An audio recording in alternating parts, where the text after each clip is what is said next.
In this episode of Beast Legends, There is a possibility you may die, yeah. a team of investigators goes to the humid jungles of Southeast Asia in search of a modern mystery. Do you still think there are wild men out there? Stories are told of a wild man, a beast that runs like a man but looks like an ape. American soldiers in Vietnam say they had encounters. But I have never seen anything like this, ever in my life. Is it a distant relative of Bigfoot or something very different? How long did he see them for? The Wild Man of Vietnam. There's something there. What's that noise? Stories of terrifying monsters are told the world over.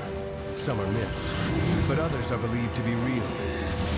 Now a team of investigators will track down clues and find evidence for the beast behind the legend. The quest to build the creature, bring it to life, and unleash it on the modern world.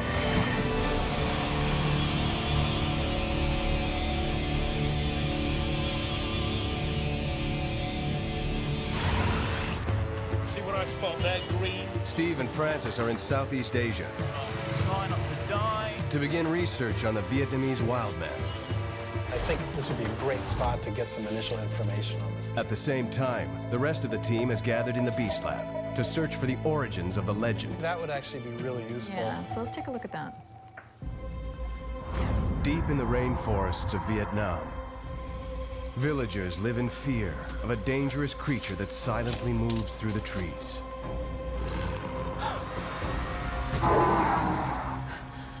A beast that walks like a man, but is not a man. A giant with superhuman strength and an appetite for flesh. The Wild Man of Vietnam.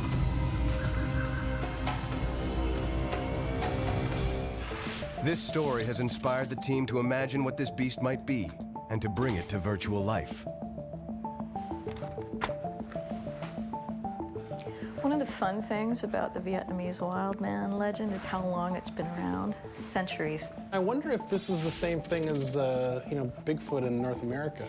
It's a good question. I mean, lots of different cultures have their hairy wild man story. The classic North American Bigfoot is about 7 feet tall. It's got dark hair. This one is kind of shorter, and it has mostly reddish-brown hair. There are fairly recent sightings from both sides of the Vietnam War. Yeah, there's one fellow in particular, his name is Linderer, and so he's a Vietnam vet from the American side, and seems to be a credible witness, 2 Purple Hearts. He's written a couple of books about his experiences there, and he says that when he was 20 on one of these kind of deep, long-range patrols, he saw something. Linderer put his story on tape for us, and it's never been seen before. He claims to have seen this thing. Face to face. So this footage was shot by Linderer in 1968. It shows him as a young man when he was stationed in central Vietnam. And he'd only been there for about a month before he had his encounter. Basically, he was dropped into the jungle by helicopter before dawn, and then just when the sun came up, he saw the creature, and he still remembers every detail vividly. We were in a line formation where we had spent the night on this hillside. No one could see us through the thicket unless they actually came through it. And we were about 10 meters below that thicket on the hillside. The creature we saw the next morning busted through that thicket. We didn't hear him approach it. All we heard him was coming through it, and it was just a shaking of leaves and branches and a lot of noise, and all of a sudden he stepped through the clearing and was standing there looking down at us. It was approximately 5'6" to 5'10" tall, and that's hard to determine because it was above us on a steep hillside. It could have been taller than that, it might have been shorter than that, but it was man-sized. The eyes were very clear, very intelligent looking. I remember there was somewhat of a look of surprise in the eyes, not fear, surprise. We saw a lot of wild animals, elephants, tigers out in the bush, gibbons, smaller monkeys, but I had never seen anything like this ever in my life. Well, this is interesting. I mean, he says he's seen gibbons. He obviously saw something. The question is what? I think what we have to start with is just a basic man shape and then work on it from there. Maybe about 5'10". Francis and Steve are planning on talking to a Viet Cong veteran there in the Hue province, so exactly the same kind of area that Linderer's sighting took place in. That's great. It'll be really important to get the Vietnamese perspective on this. Two different sides, same story. So now we found ourselves in Hue. This is the region where Linderer was stationed in 1968. This city saw some intense fighting during the Vietnam War, and the ancient imperial capital still shows its battle scars. Hello, you guys speak English? Never mind the phrase book, just dive straight in.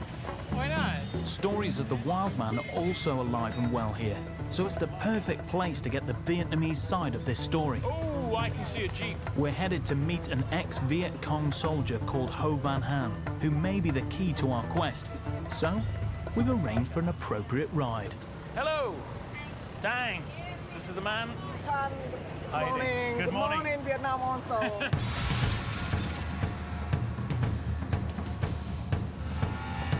Oh, you're driving?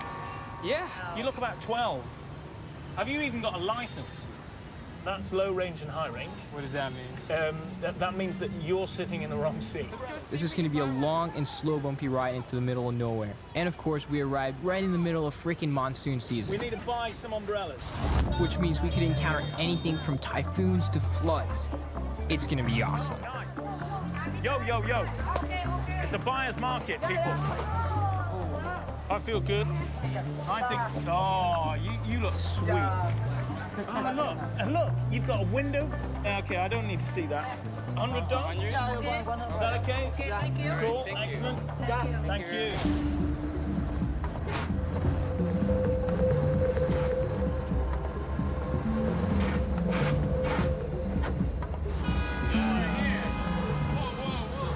So take it you've never been to Vietnam before? No, I've never been here. I'm not going to get used to that sound. This is the only way to get to Ho Van Han's tiny commune in the countryside, but he knows the wild man legend inside and out. The plan is to get a clear description of the wild man, so Francis can draw some sketches to send back to the Beast Lab.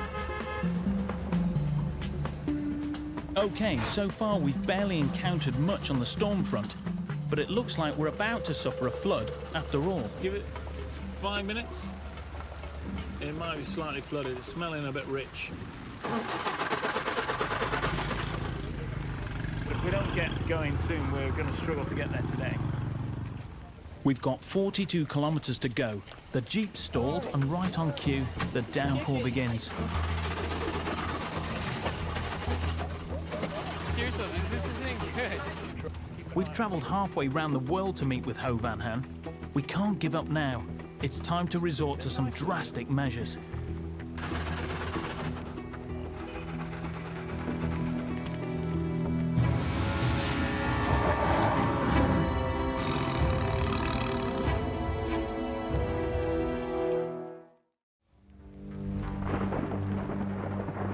We're on our way to meet a former Viet Cong soldier who has information about the wild man of Vietnam.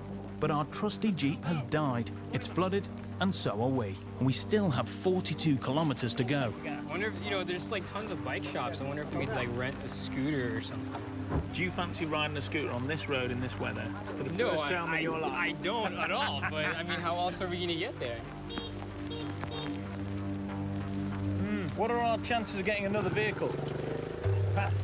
Hitching a lift, hitch? Impossible. Impossible. No one hitches rides here.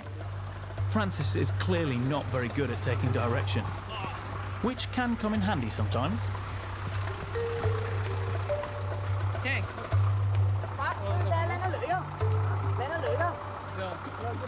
Will you give us a ride? Steve! Yeah. We got a ride. I can't believe you managed to hitch us a ride after they said it was impossible. Yeah, I know, right?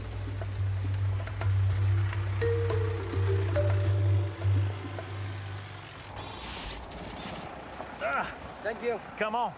Thank you very much. Ho Van Han fought in the very same region as Linderer, but on the other side. Now he's a respected community leader, and he's agreed to talk to a couple of complete strangers. But we're 3 hours late, and who knows if he's still gonna be cool and willing to talk to us. Is this? Coming, yeah, Oh. please. This is the man.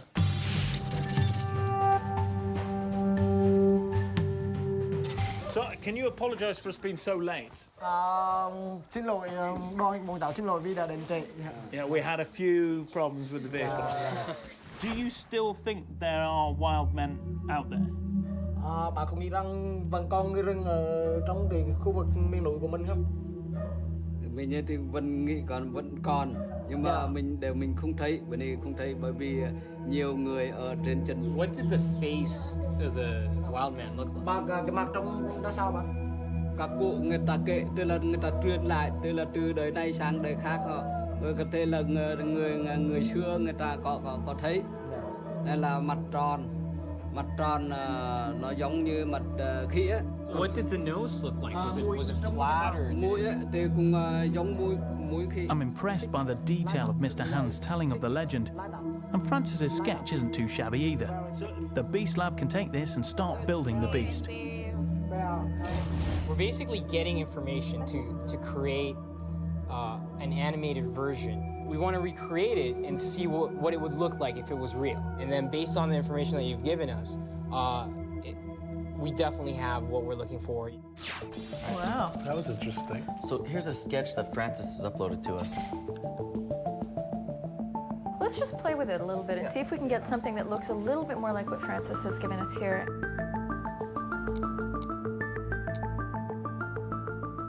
Don't you think the whole cheek areas need to be a lot more robust? I agree with you, actually.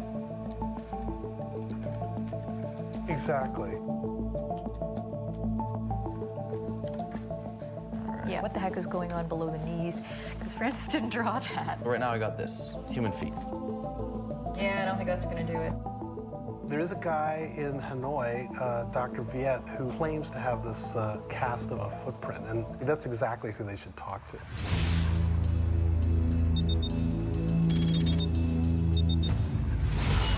With over 6 million people, Hanoi is one of the world's fastest growing cities.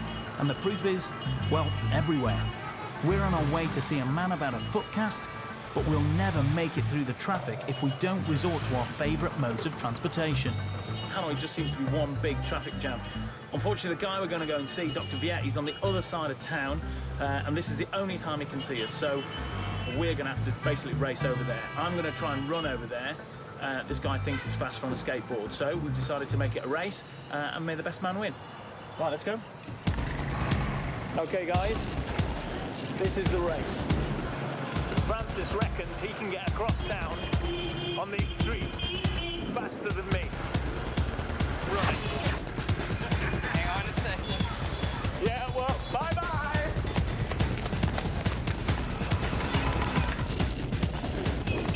Hello.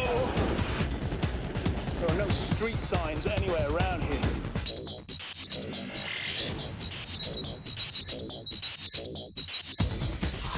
Dead end. I have no idea where he is. See him running there. Off in the distance. He's there. Oh, I'm so wrong. There's got to be an easier way.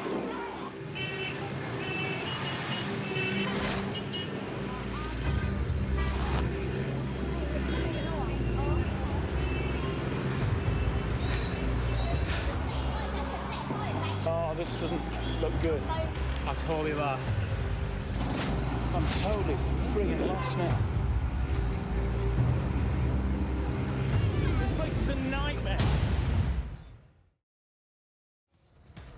We're racing through the congested streets of Hanoi to meet a Vietnamese scientist who may just have the clue we need to find out what the wildman of this country could really be. There's no freaking way he's going to beat me to our meeting with Dr. Viet. Call me old-fashioned, but 2 feet are always superior to 1 longboard. Where am I? Or so I hope. Am I here first? I got lost. And I'm here first. Steve,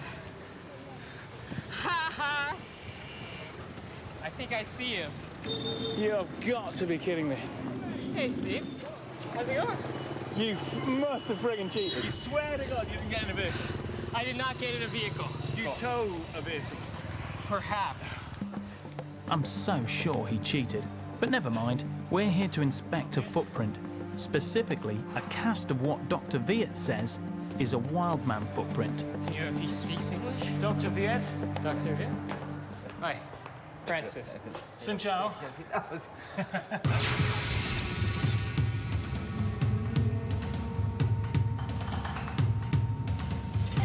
We basically came here to find out more about the wild man. We had heard that you have a cast of the foot, and we're hoping that that would help us build this creature that we're trying to create.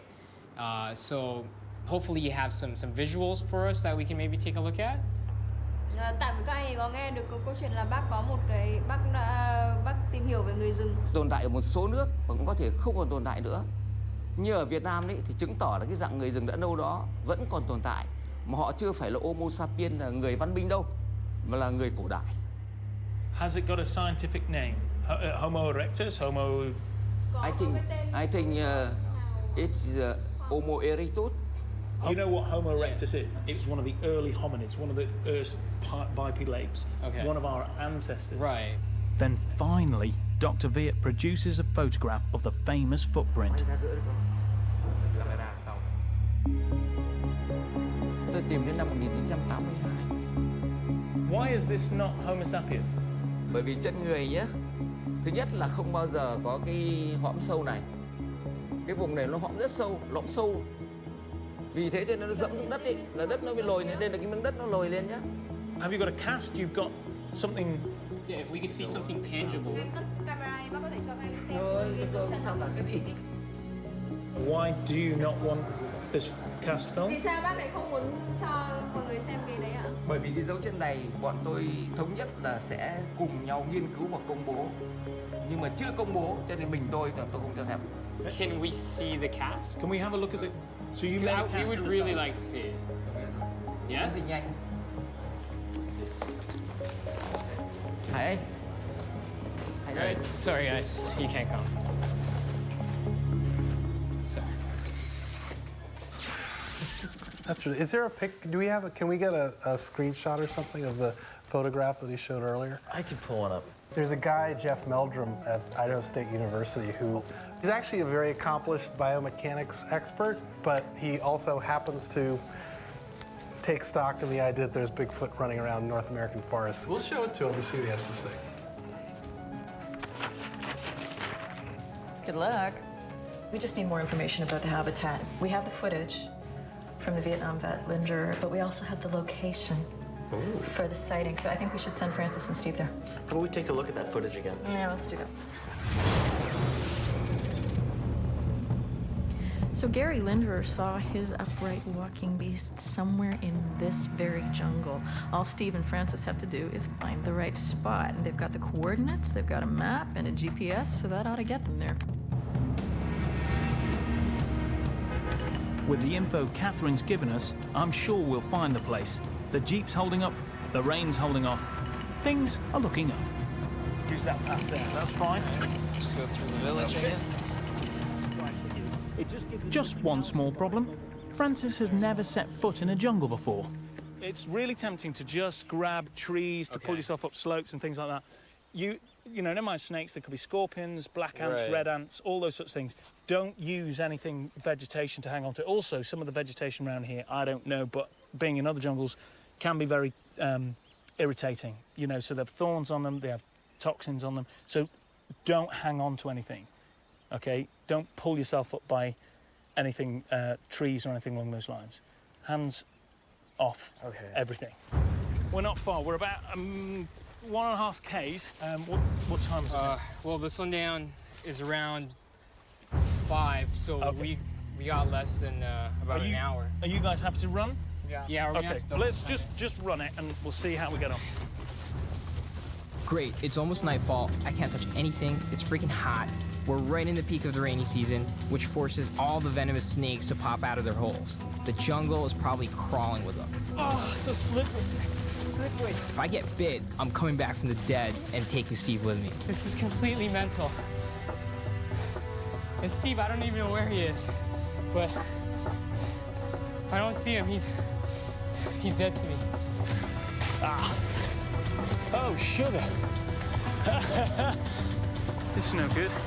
This is the eucalyptus. This has all been, you know, cropped since the war.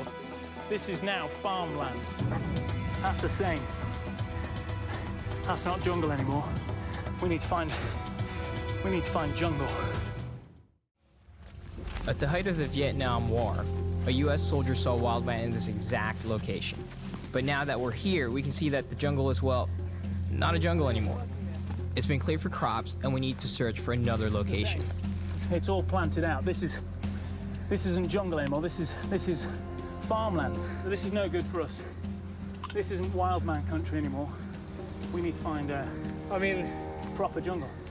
It's not wildman country, but this is plenty wild to me.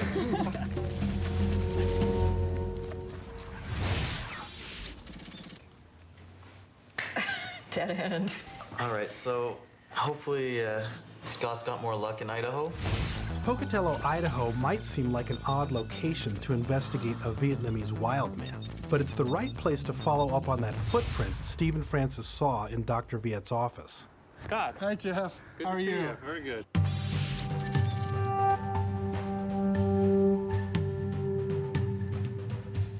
These are good. These are excellent.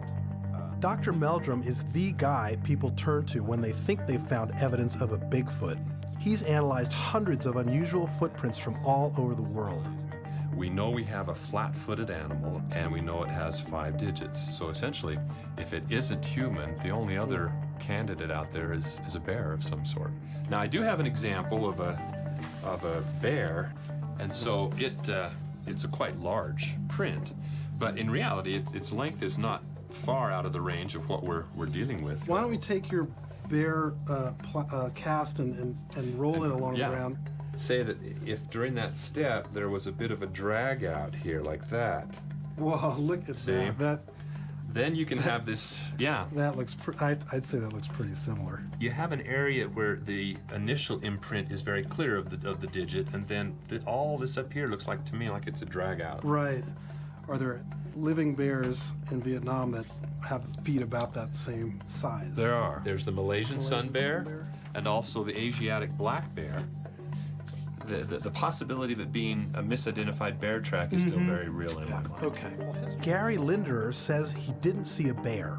So the question remains, what might be living in the Vietnamese jungle that could account for what he saw? Right. Is there any kind of monkey or ape-like creature that lives in this jungle? Orangutans. They don't live there now, but they did up to maybe 10,000 years ago, unless they've been very, very quiet. We could go back to the orangutan and... All right, so let's give this more orangutan proportions. Yeah. Let's think about the limbs. Definitely you need the arms to be longer and the legs to be shorter. It still doesn't look right. You know what? I think we need more data. I think we should send them to see the fossil skeletons.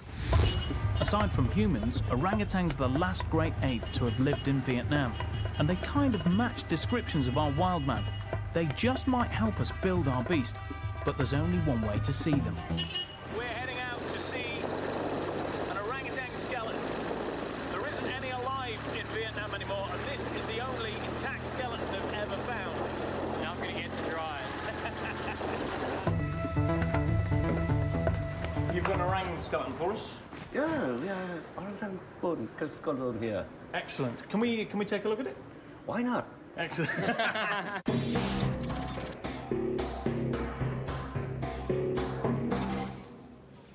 So when did you find this, Dr. Long? Oh, more than 10 years ago. 10 years ago. So how would it normally stand if it wasn't laid, all laid out? They like can sort of stand like bow-legged like that. Yeah. Which makes their legs even shorter. When you look at how short the femur is, the thigh bone, and also the shin bone. But typically when they move, they're kind of like, like that. No, they go right by this way. They knuckle, knuckle walk. Their knuckles. Okay. It is definitely knuckle walking, but you've got to remember, orangutans hardly ever on the ground. If it could stand absolutely straight legs, you know, orangutan, it would look so dumb. you know, compared to us. It looks so unbalanced. Looks like you, actually. Looks like me. The top part. It's like your upper body in my lower Your body. legs. There we go. Okay, so if I put my hips, hello, baby. You go head, hips. Look where my hands come to compared to its hands. Look where my feet are compared to its feet. That's actually pretty scaled well to me, dude. It's actually Your feet aren't far off hers. So me and you would make the perfect almost man-human would, orangutan hybrid. Exactly. Proportionally, it doesn't look like a man. It looks like, you know, it's going to have such big, long, gangly arms and very short legs. It's just going to look ridiculous. Once we put human proportions to the bottom half, then we'll have our wild man. So we're gonna go back from the bow legs up to the human legs again. So, what do you think? Here's what it's gonna kind of look like in the Beast movie. Love the way he's walking. His head looks great. But I think we need more sightings, frankly. There's actually a really interesting eyewitness account that Stephen Francis should check into. It's a guy in the South who saw more than one wild man and for a lot longer than Linderer. We're hoping this eyewitness can fill us in on the wild man's behavior. Does he prefer swinging from the treetops or running on the ground? Is he more like a man or an orangutan? Historically, wild man sightings occurred when villagers ventured deep into the untamed jungle to hunt or collect wood. They'd come back with terrifying tales, just as our eyewitness did. Actually, come on.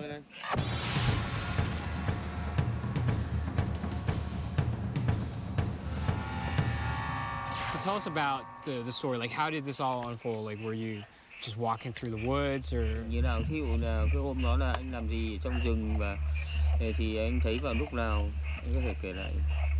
Lúc đó cũng đã đi rừng, đi năm của bộ đi rừng, nên vào thấy buổi sáng với buổi chiều. Thì khoảng đôi chân nửa ngày trời âm mù buổi chiều, cỡ nửa ngày chiều, nửa ngày á. Did you get a good look of the details of the face or how it moves? Giống như người rồi đó, cái mặt giống như mặt người thôi chứ ai nó kỹ, có phải gặp gần với liên quan hẳn đâu mà kỹ. Nhưng mà có lông lá thì đấy, lông lá trên người hoặc là trên người lông giống như màu xuống, trút theo cây xuống một đoạn khoảng 2 mét. How long did he see them for? Was it a minute or a couple of seconds or 5 to 10 minutes? 5 to 10 minutes. Ngồi trên cây giống như mấy đó. Nó chạy trên dưới đất.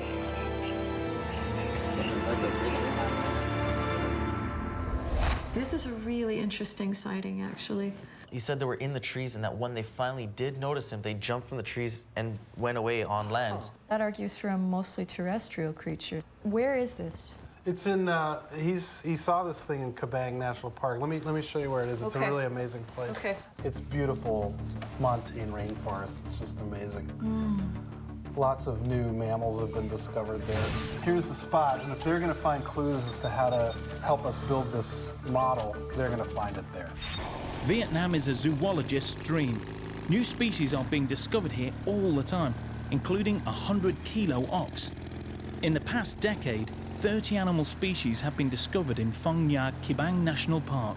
I think any other city, I would feel silly being on this, but it's freaking awesome, man. It's a real roller coaster where there is a possibility you may die. Yeah. Vietnam is chock-a-block with the kind of dense, hilly jungle humans can barely navigate.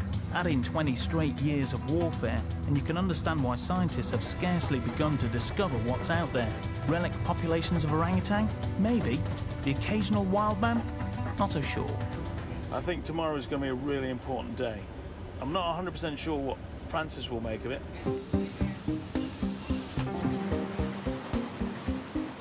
I am tired.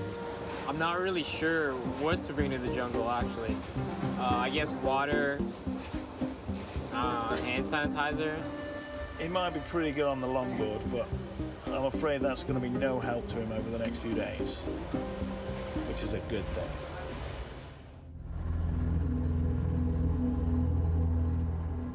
"12 hours later, we've made it to the edge of the park. This is where our eyewitness says he saw 2 wild men, and it looks like perfect wildman country.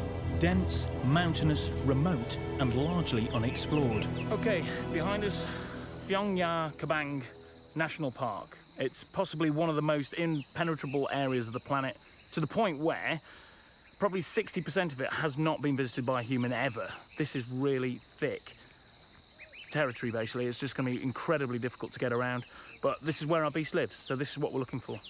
This park covers almost 800 square kilometres. It's treacherously rocky and has nearly impenetrable jungle. We definitely have our work cut out for us. And who knows what we'll come across in here.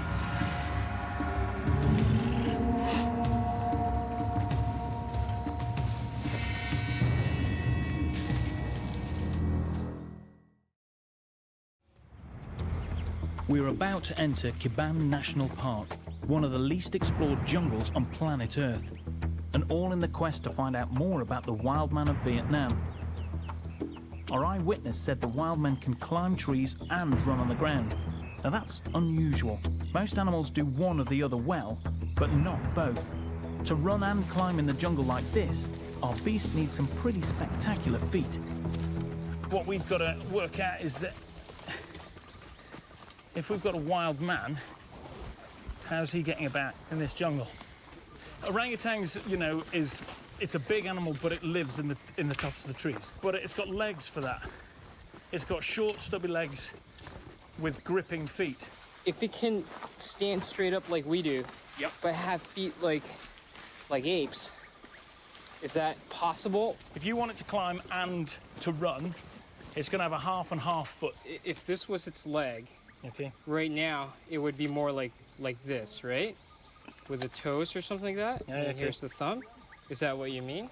You can't have big, long finger-like toes right. for climbing. Imagine this was my foot, and you can do that. You know, that's what makes the wrist so useful. And if you have if you have your ankle does that. Right. So instead of just stepping with your toes trying to grab hold, you can turn it sideways and grab. If it's jumping off a tree and tackling down its prey, yeah, that would be pretty cool. If our wildman can do a bit of that, it's not going to be as graceful in the trees as an orangutan or one of the monkey species. The toe is like an opposable thumb for the foot? Yeah, exactly, yeah. So I think that one looks pretty good, actually. I think that's about as far as it needs to go. Check this out.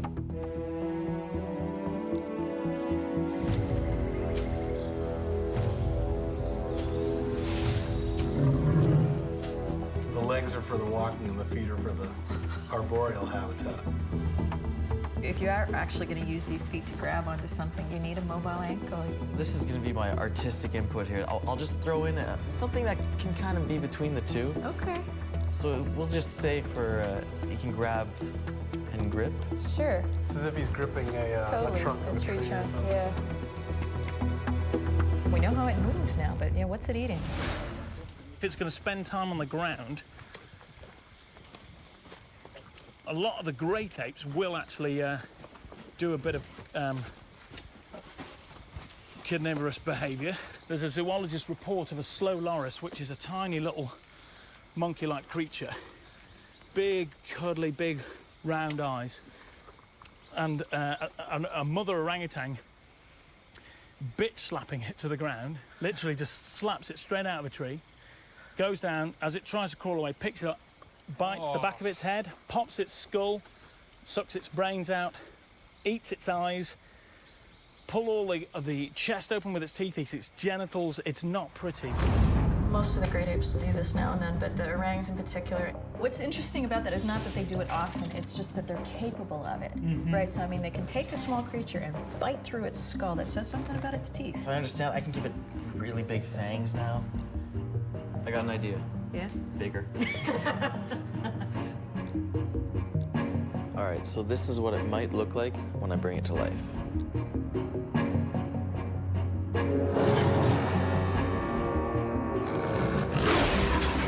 That's wicked. We've basically got every aspect of its shape.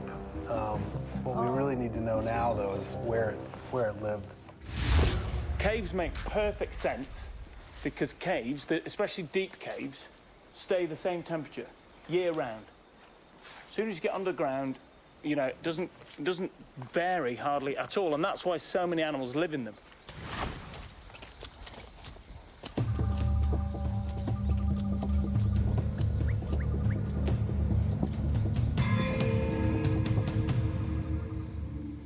So our job now is to find the perfect cave for our wildman to live in. Caban is just the place for that. In fact, the world's largest cave was just discovered deep inside this park. It extends 6.5 kilometers through limestone cliffs, testament to the fact that nobody really knows what could be lurking around in here. There are a bunch of eyewitnesses that has seen the wild man through these woods. Caves are the perfect place for a wild man to be hiding. Oh, okay. This cave right there. Oh, it's filled with water, but maybe there's a dry area inside where our wildman could live. I'm gonna check it out.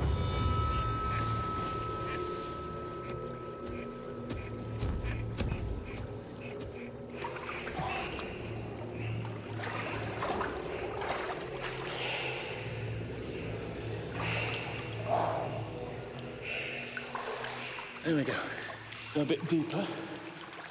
Thought it was going to be a cave we could walk into and that our wild man would sort of sleep in, you know, but yeah, it was his bath.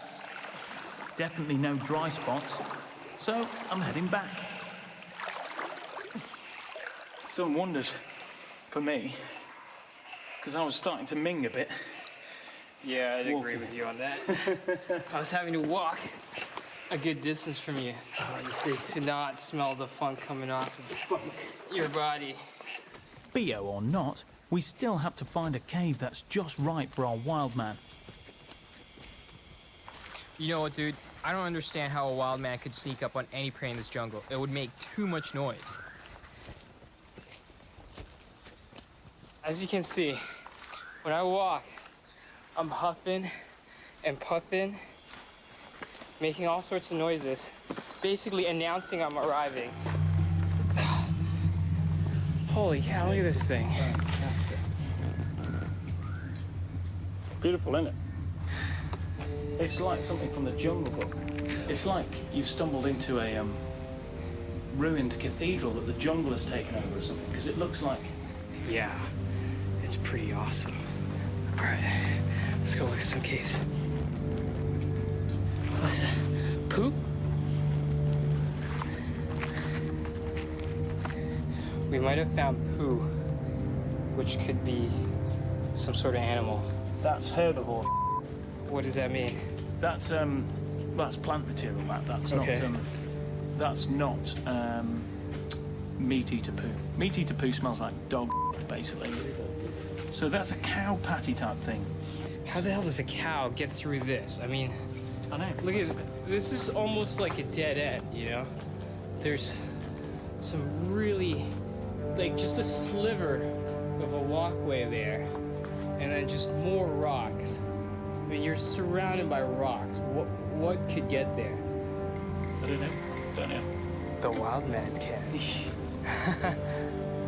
There's a cave right there. That's a perfectly good habitat. I'm telling you, man. There's a poo that big, which you said can't be a monkey. Possible for a deer to get through here. I don't know what it is, to be honest. There's something there. What was that noise? This jungle freaks me out. It's like a lost world where no one ever goes.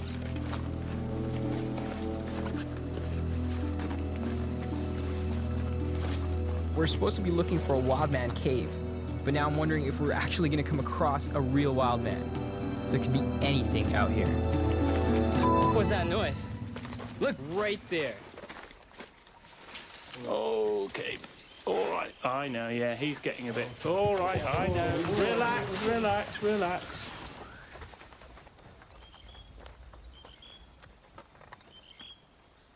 Okay, now listen.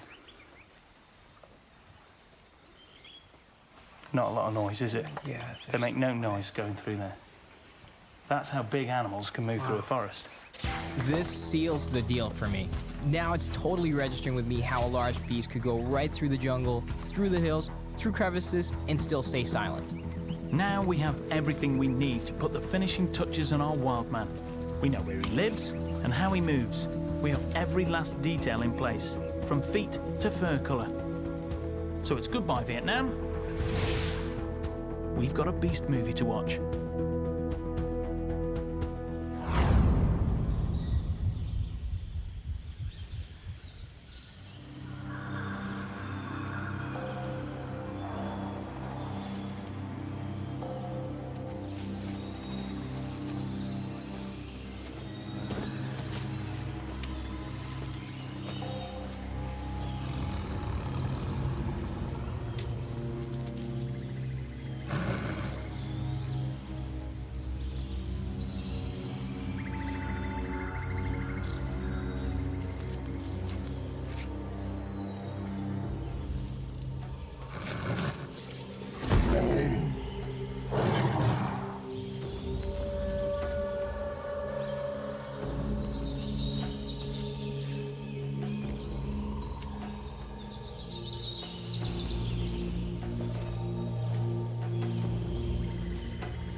That's biology right there. It is.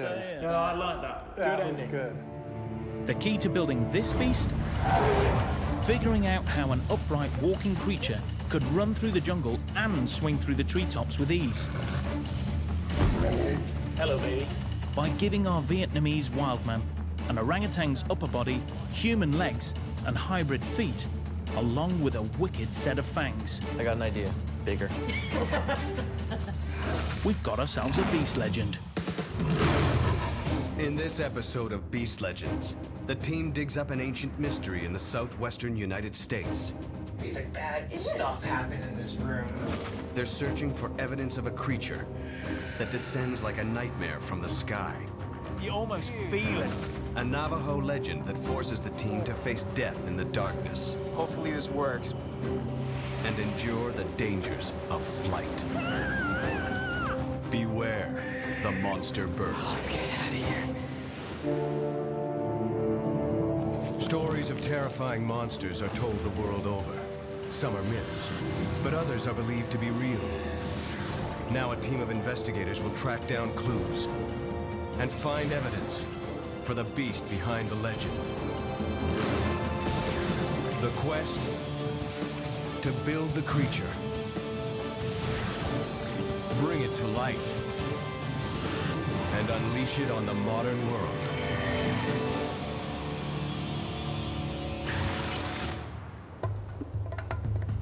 Francis is in New Mexico, home of the monster bird. He is here to find clues about what this monstrous man-eating bird may look like. Go, come on, dude. Scott is investigating the vicious behavior of birds of prey. Wow. Oh my goodness. The rest of the team are in the Beast Lab, searching for the source of the legend. Yeah. This isn't just a fairy tale for the Navajo or Diné people. Monster bird was real and is real. All right, guys, check this out. on the lands of the Navajo Nation, on a mountain called Shiprock, a giant monster bird reigns. With 2 hungry mouths to feed, it soars above the desert, hunting for human prey, snatching victims with razor-sharp claws, dropping them to their death. Say Nahale, one who smashes on rocks. It is the monster bird. This story has inspired the team to imagine what this beast might be and to bring it to virtual life. And this is going to be a cool one to build, but challenging. It's going to be very challenging because biologically it throws up quite a few problems. This bird is huge, it's monstrous. It would have to be. It would have to be, you know, to be able to pick a human up, be able to carry it into the air and dropping it. Yeah. You know, and to be fair, there hasn't been anything, you know, around in human history that has been able to do that. So we're really starting from scratch here. Right. I think that what we should do now is get more information directly from the Navajo people about the story. Yeah, if we know the sort of bird we're looking at, then we can start to work out just how big it's going to be. Well, let's send Francis to Shiprock. Perfect. In order to build our 3D monster bird, we need more information about what the beast looks like. So we've sent Francis on a mission to the home of the monster bird. And we've rented him a horse, which unfortunately doesn't come with a manual. Whoa, this way, buddy. Let's go, come on. Go, come on, dude. Let's go. All right, come on, buddy. Whoa. Now that my horse and I have finally come to an understanding, I'm headed in the right direction. Whoa. The guy I'm going to meet is a Navajo archaeologist and the son of a medicine man. Get the hay, Francis! He has details of a story about how monster bird attacks, and he's agreed to tell me. I'm glad you came down. Oh, I feel honored that you guys are letting me in on the story, you know, because I know you don't usually just put it out there like that. Well, in the Western world, it would be considered like it's a myth. Yeah. But for us, it's an actual event as part of our history. Shiprock has been a sacred place for the Navajo for over 500 years. And in fact, they don't like anyone climbing it for fear of stirring up ghosts of the dead. The atmosphere around here is creeping me out. It's really cool how you see just nothing for miles here, you know? I mean, imagine a monster bird perched up there, and we're riding on our 2 little horses. I'll see us from like miles away. We're easy picking then. Oh, yeah. Taft's going to give me the details of a story that is recorded as a real event in Navajo history. The attack on a warrior named Monster Slayer, right here several hundred years ago. Well, the story is about 45 miles, and back of this peak, there's a place called Red Mesa. As he was walking back towards this Shiprock here, the monster bird spotted him. As the bird flew to pick him up, and he just lay to his side and actually moved his arm to the side too, and it just scratched him. And the thing he said was, "Na yetsasi," meaning the monster missed me. Right. And the bird came down and with its claws picked him up, and it was like he just dropped him towards the peak. In the legends, did they ever describe what the monster bird looks like? When something is coming at you, you don't have time to look at the details of what that thing that's going to kill you really looks like.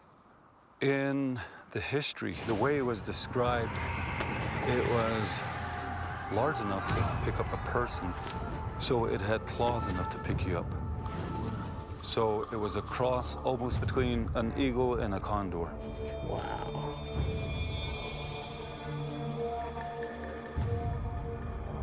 This is probably what you would see. As it's coming towards you. As it's coming towards you.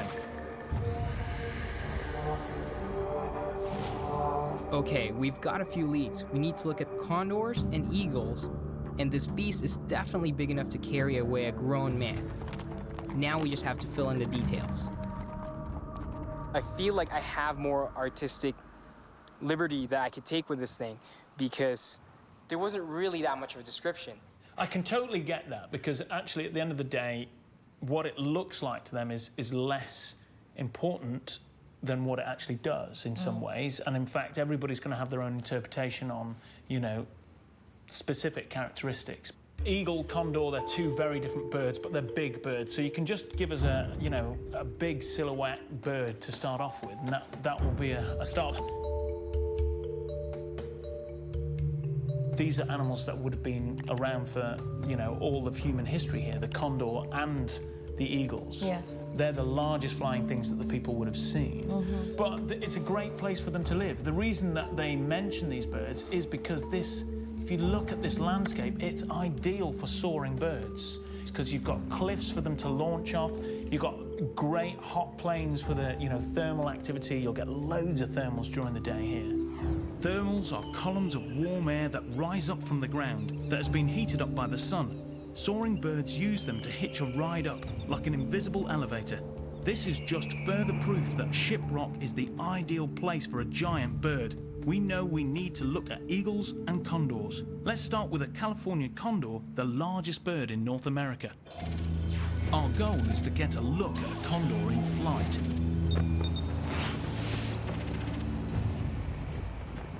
Yeah, so this area we're going is not even people that live around here get access to this.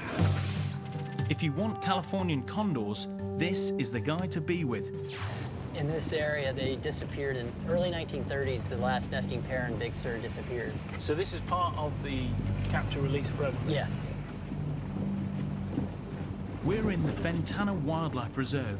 It's one of the only places where you can see a condor in flight, because just 20 years ago, these birds were nearly extinct. Now, there are only 87 of them in all of California. So yeah, monster bird, what is the description? There wasn't a lot of description in terms of what it looks like. Yeah, Gotcha. we got it's a, just it's big. big. It's big. And it's what it can do, basically, as well. So, exactly. Yeah. We could take pieces from Yeah. certain birds, and you know, particularly the condor, see what we can take from it. And yeah, the largest flying bird in North America. Yeah, that's a good great start. place to start. Yeah, exactly. So we're looking at sheer size at the moment. The condor is the biggest lead we have on monster bird, and how it flies will be key to forming our beast.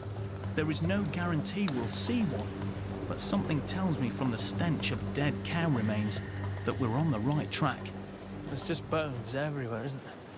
Crunch, crunch, crunch. There's like a head right there. Yeah, someone that would stumble upon stepped on it. A hiker that accidentally stumbled upon this would think they would stumble upon a horror movie. Oh, exactly, yeah. This is kind of a good way to depict how well they clean a carcass. God, you can see nothing left. You can see they've gone in and they've stripped it from the inside out. I'm starting to think twice about getting up close and personal with this bird. Just when I'm officially freaked out, we hear this insane sound. Whoa. Francis and I are in Big Sur, California, trying to get a look at a condor, but so far all we've found is a trail of dead animals. You know, because the skin's all there, but everything's picked out from under. And that's the way they're designed. They'd make a hole in, and then they go in and scoop everything out. Right in the neck. Yeah. Now we're talking. I can imagine the desert around Shiprock would have been littered with human carcasses just like this. Oh yeah, here's a condor. Okay. See here they are. That's They're stuck in the trees. Whoa. God, you almost feel it when they come over the top of you, don't they? Well, you can hear it. Just the flapping is. Yeah, whistling through their feathers. Yeah.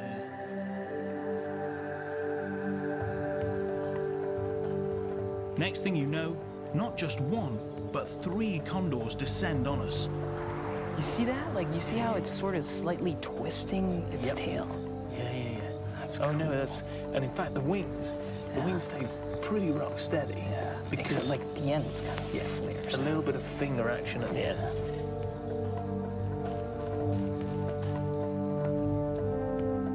These wings are exquisite. Perfect design for a monster bird to soar high above the desert. Time for Francis to pull out the ink.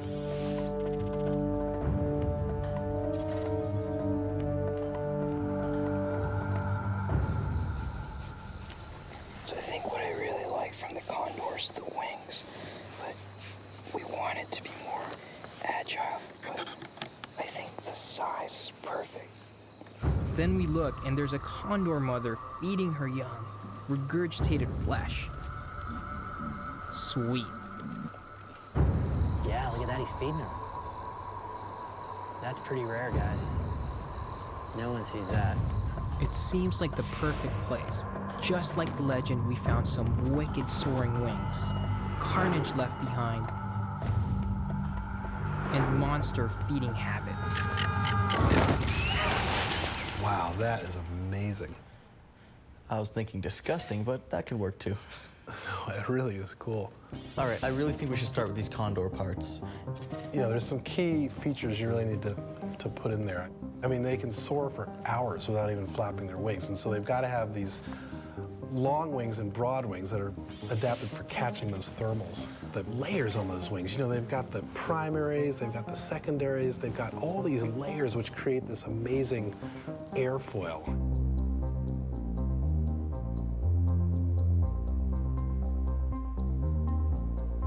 Good, that's looking really good. Now we're talking. The condor has given us ideal soaring wings, but they aren't hunters. Condors only eat dead things. Monster Bird hunts and kills live humans. So time to follow our next lead, eagles and how they attack. We're going to the coast to meet a champion paraglider who was viciously attacked in mid-air by 2 eagles. Okay, Francis, we're flying today. All right. So I introduce you to Pat. Patrick's going to be the tandem pilot. So you're going to be the packet on the front of his glider, and I'm going to be flying my solo wing alongside you. All right, so maybe like a little kangaroo in the pouch. Exactly. Nikki's got the chops to get me up in the air. This will show me what it's like to be a bird, and her story will give us some clues about how eagles attack.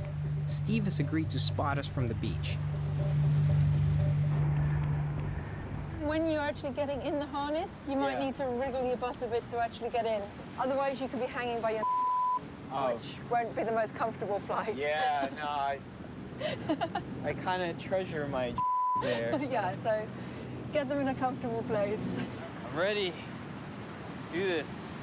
Okay. Oh, are you leaving your glasses there? Oh, yeah. Nice and casual. So your mission really is to, bar going, holy crap, holy crap, holy crap a lot, is to sort of really get an idea of what it's like to be carried away by a bird. Yeah, well, I mean, I'm guessing with all these straps, it's going to feel just like if something was grabbing you, except there's no sharp claws or talons digging into me. Hopefully, yeah, you'll feel pretty secure underneath there, so yeah.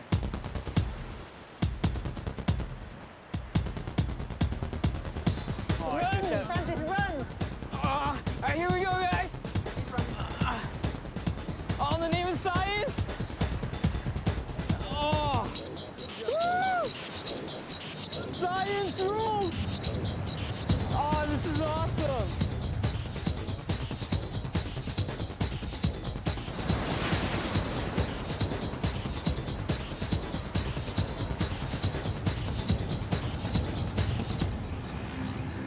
I'm getting a pretty good sense of what it might feel like to be carried away.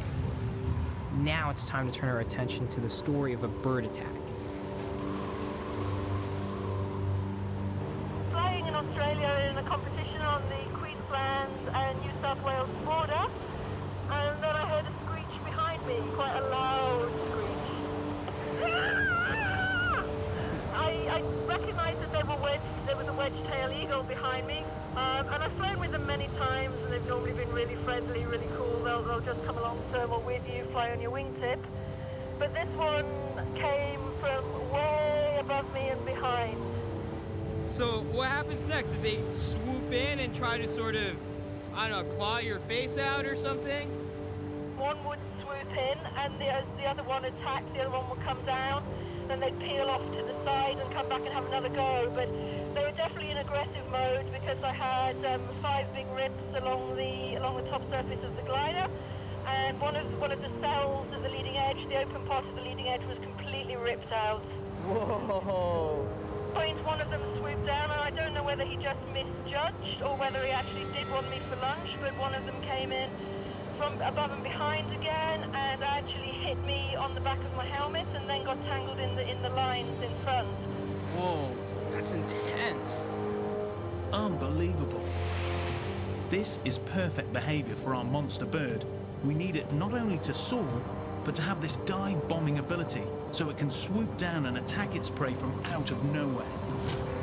Okay guys, I've just been told that the winds are getting too strong. Patrick's a little worried about Nikki getting blown over the highway there. Copy that, copy that. Francis and I are in Big Sur, California, getting into the mindset of a monster bird. We've been elevating rather than descending. Copy that, copy that. But now we've just got to figure out how to get Francis and Nikki back on the ground. She's having trouble getting the ear tips down to descend, I guess.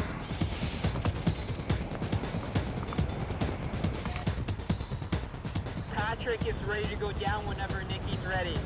Okay, I'll keep an eye on Nikki then. I assume, Nikki, that you're not going to communicate if you're flying, so, and I'll get ready to grab your wingtip.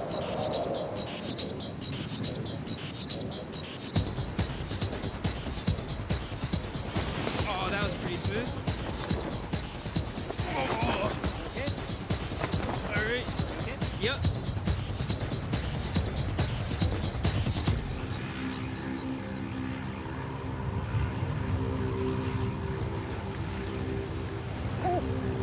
Woo!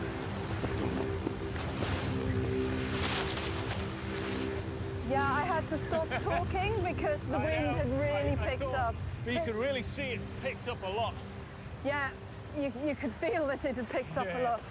Francis, this is what we need. We need a predatory, you know, ability. I mean, like, just the attitude from it, you know, it sounds like a badass. That's, it doesn't care how big is that's there. It's a good coming, thing, you know? So it's maneuverable, it's got weapons, it's got much more of a sort of an attitude that we want our monster bird to have.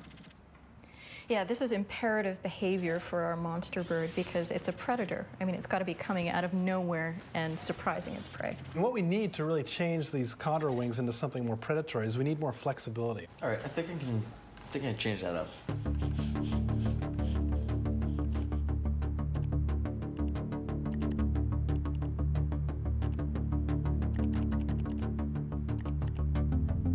That's looking really good. Yeah. We're about to, okay, I'm pretty sure I'm missing a joint somewhere here. Well, yeah, you need to have the elbow, which is kind of hidden, actually. That's looking better. You need to have that wrist show some flexibility.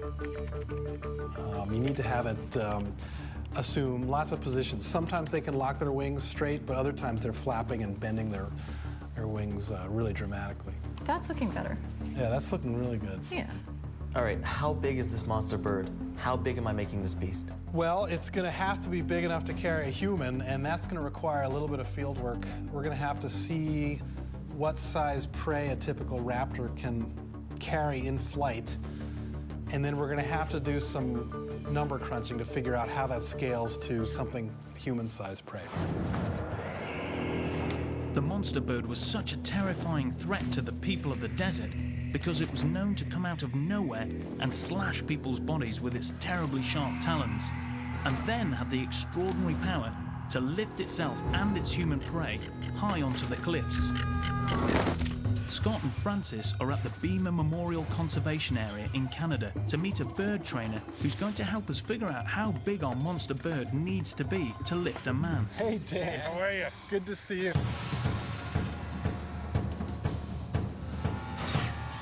We need to work out how much weight a bird of prey can lift relative to its own body weight. What do we go with? What do we got there? 250. Perfect. Yes, this is the same 1,100 gram Okay, bird. so we're a little less than a quarter of its body weight. Test number 1. Can monster bird lift 1/4 of its weight? Would you just lift her up? No, just 1, 2, 3. 1, 2, 3.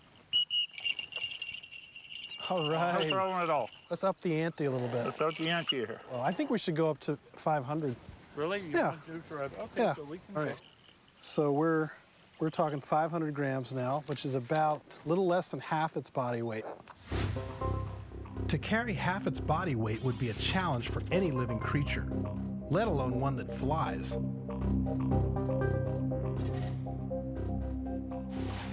Yeah, now get far enough away so we can really... Absolutely. Yeah, that's far. Right, excellent. I'll be shocked if Monster Bird could carry 3/4 of its own weight. Here goes.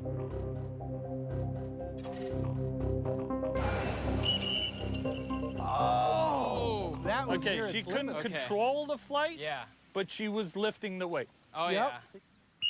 Oh, Yes. Oh, he did it. Did it, that is awesome. but I think we were near its limit there. Yeah, Seems we're getting very close to the yeah, limit that here. was very close. If we want our monster bird to run and launch and Yeah, power off that at was the will, movement, yeah. That was And with it- weight. And it showed that it could incline, increase its altitude with the big weight on it. But So check this out. With weight, no running start, exactly. right off the ground. Exactly. Purely Very powered little flight. wind. Very little wind. Okay, so we figured out that our monster bird can carry 3/4 of its own body weight. But what kind of talents would be ideal for snatching up a human? Now, the amazing part with horned owls is that their feet are unbelievably powerful. Okay, their crushing strength is I would say physically almost twice as much as a hawk is. So I wonder, Scott, what if we gave it like owl, like claws in terms of the way the appendages are? Well, I think the zygodactyl feet are very cool because that really conveys power and the ability to grip from both Well, sides. because rather than like 3 like this, you know, That's and, right. and most of the weight is over here, so now you have 2 and 2. 2 and 2 here. Yeah. So that's a balanced gripping Absolutely. power. Yeah. you know? Oh yeah. No, I think that would be really cool.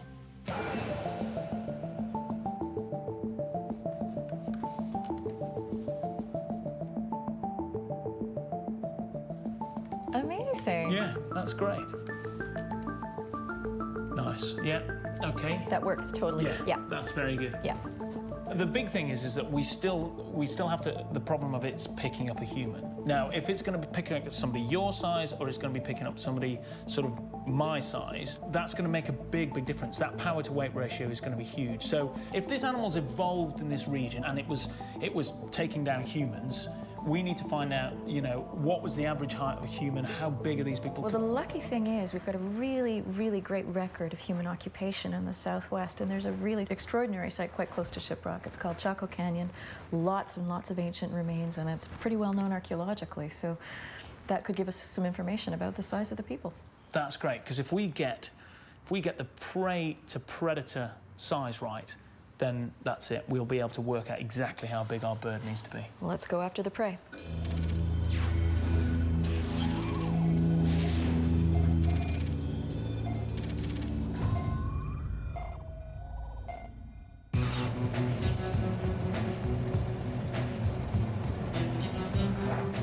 Okay, so I know I was just here, but it seems I have to come back.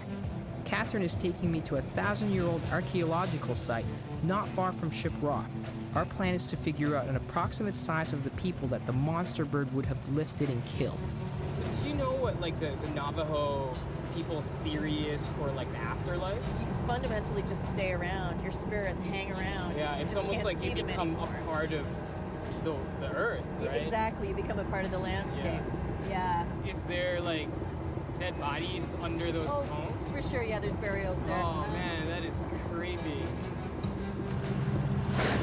Something blue.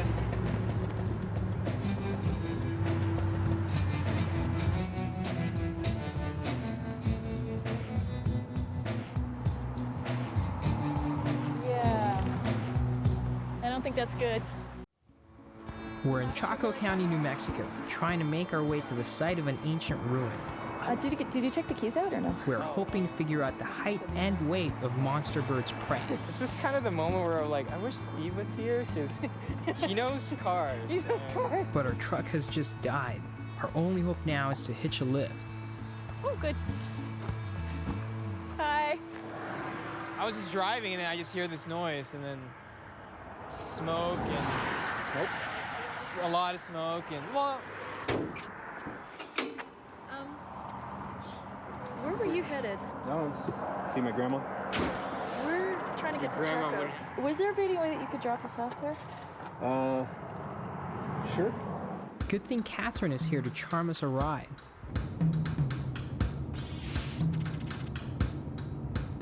We're headed to a place called Chaco Canyon, the ancient ruins of a haunted city in the middle of the desert.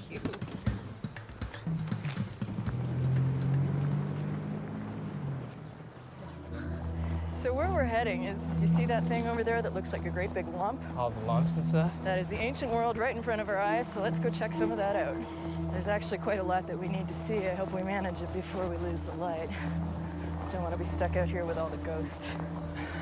What ghosts? There were a lot of people that lived here, and then at the end of it, they all just kind of disappeared. So we're basically going to a ghost town in every sense of the word. That's right.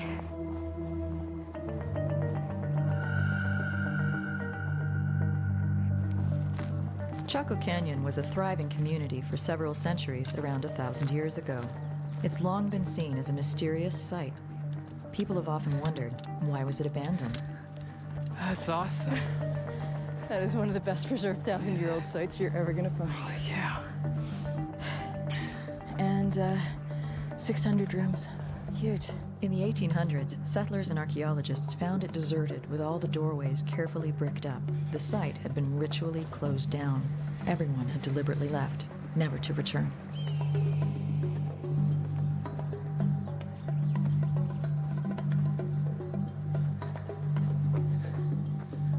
Catherine's decided to start our exploration of the ruins with a piece of disturbing history. She takes me into a tiny dark space that archaeologists mocked up to look like it did 1,000 years ago.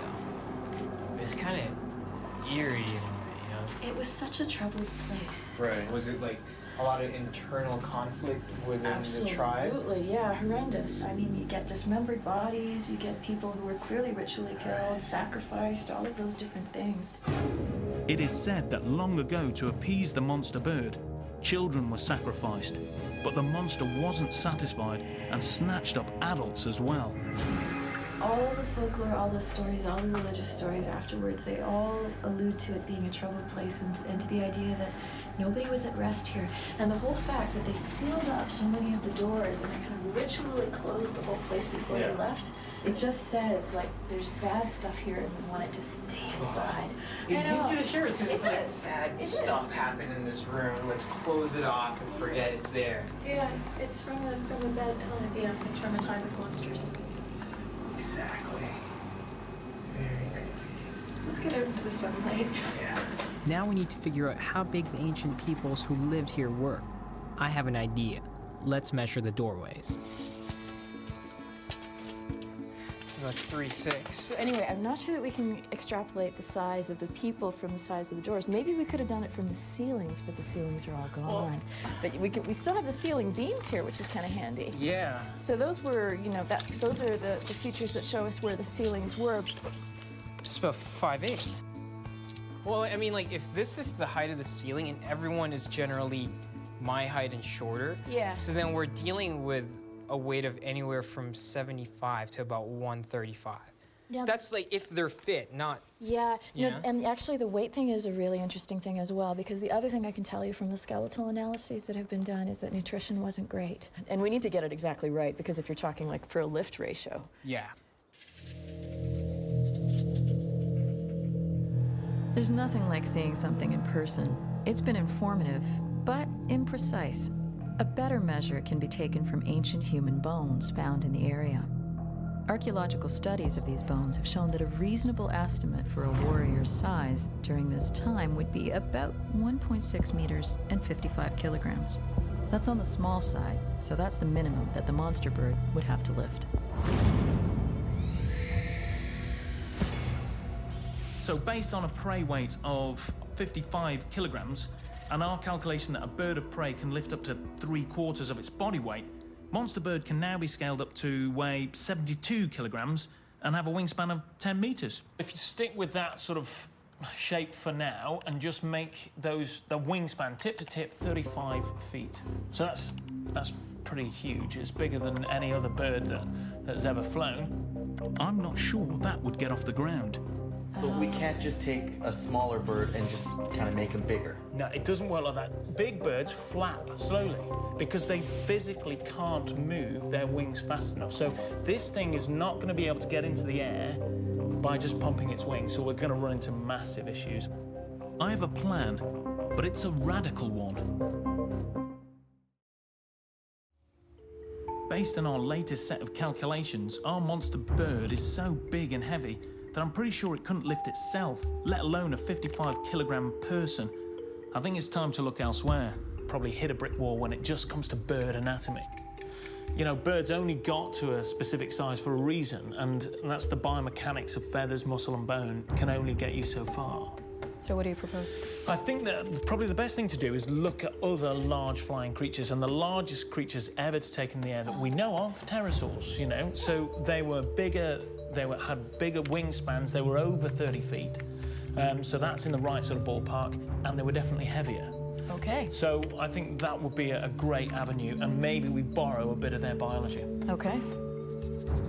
It is going to radically change our anatomy, Mike. So we've got to have these accessory digits as well. This is where you're going to have your little talons out that are going to be used for walking, and they're also going to have, you know, reasonable sort of strength at grabbing as well. Yes, that's it, that's it. Looking more like a dinosaur. Question now is whether the monster bird with its new pterosaur forelimbs would have the power to lift off and carry a grown man. I've sent Scott and Francis to meet the perfect person to answer this question. Scott. It's great to see you. It's great to see you. How you doing? Doing very well. Michael Habib is one of the world's foremost experts on pterosaur locomotion. So I heard that you're gonna help us make this thing fly. The trick is to have more of the limbs in contact with the ground. So then it'll be more about the mechanics of the actual takeoff. Birds have a little bit of a handicap. They can only use the hind limbs, they can only use the legs. But there is another way. If we use the wings and the legs, more power, right? Most of the power is in the chest and in the arms. Yeah. More power, more push, more speed. Right. Gets off the ground. That could work. Yeah. So it pushes, like, launches like that? Basically, yeah, so it pushes off of its feet first, and then the hands come off. I'll take you through the stages. It started in stage one, is just a stance, standing there. And it's crouching down, these joints are bending, and the head's up like that.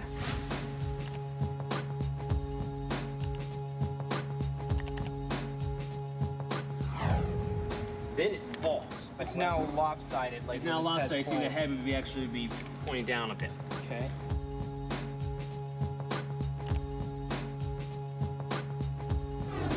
Now it's got to get in the air. This is time for the fun stage. This is time for the launch stage here. You're gonna unleash those springs.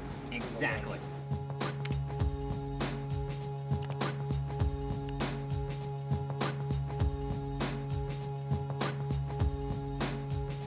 Not only does that allow the animal to carry off a 120-pound person, you're gonna get something that's bigger, faster, a good deal meaner. Okay. I'm really excited to just put it all together.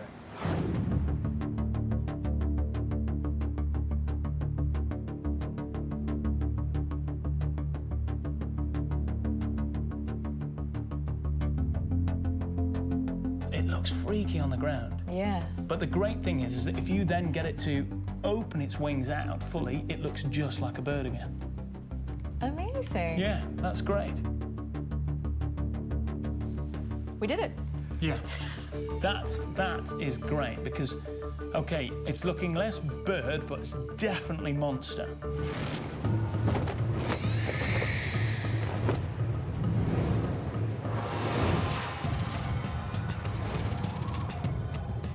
Now that we've figured out how big our monster bird is and how it gets off the ground, it's time to fill in the details of its beak, head, and eyes. Of all the birds we've seen, the condor seems to be the best fit to give us these details. They're menacing and prehistoric looking, but we have to get up close this time.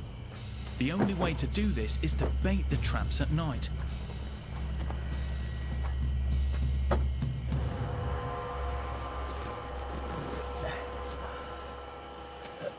You ready? We're using this calf that died a natural death, so while it's a bit grisly, it's very humane. Oh, I've never been around so much dead stuff. I feel like a mafioso right now, getting rid of evidence. I mean, this is going to be really key to trapping the condor. And it's really important that tomorrow they're there and ready because there's very few of them out there. So hopefully this works.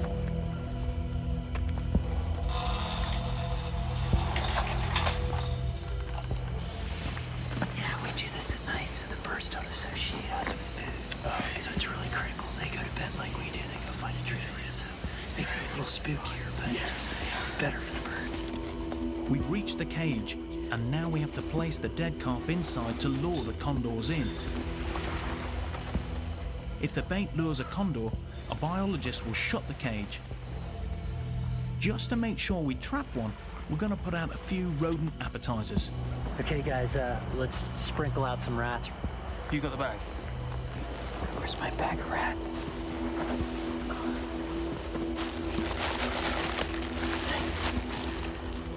Just round the carcass.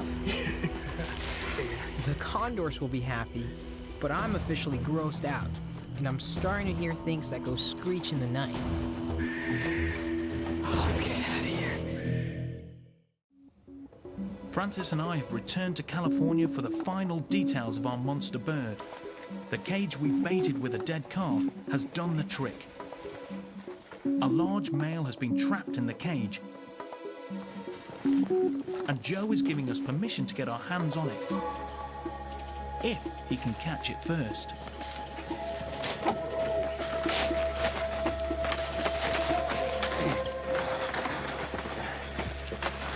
Alright, got it. Alright. This guy, we want to get that head under control. Okay, there we go. Okay. There you Oh yeah, he knows all about it. Yeah. Fair dues. He's a lot bigger. No, you're all right there because you pin them together. 1, 2, 3. Hooking over. Good job. Okay. Thank you. Okay, you got it. Okay. Just look at his head. Looks so freaky. It's just a weird looking head. Yeah, that's what I like about it, though, you know? It's so built for digging into carcasses. And just...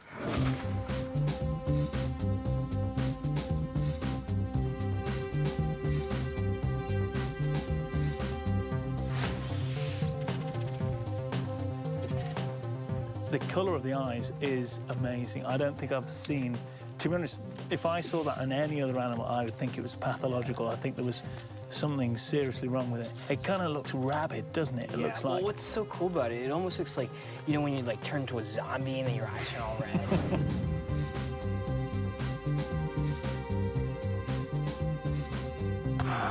You know, I kind of like the furry neck thing. Like, what's the deal with that? It's literally So like they a can hood. It's almost flare like a out? hoodie. Like when you wear a hoodie, they can bring it up almost like a hood and literally retract their head into it. And I've seen them in downpours just buried. Even in the snow, you see icicles hanging off them. You know, and you'll see water. That's kind of ice dripping right badass. off the I boot. kind of want to work it in conjunction with the neck part. You know, going out of that. You know, Joe was mentioning that it can retract his entire head. Imagine from far away if this was standing on top of ship rock. Like that. Now we have everything we need, and I've come full circle. What started out as a silhouette in ship rock can now become a fleshed out beast. My plan is to make a fully detailed to scale graffiti version of Monster Bird.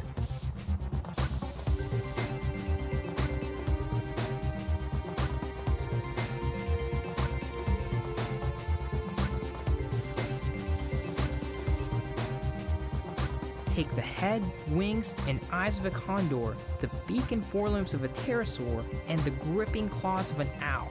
Instant Monster Bird. Man, this is the most rest I've had all day. There you go. Wicked. Time to watch a beast movie. All right, here we go.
so good. You know, it's a monster bird as opposed to just a great big bird. The key to building this beast, figuring out how our monster bird can both soar and dive bomb.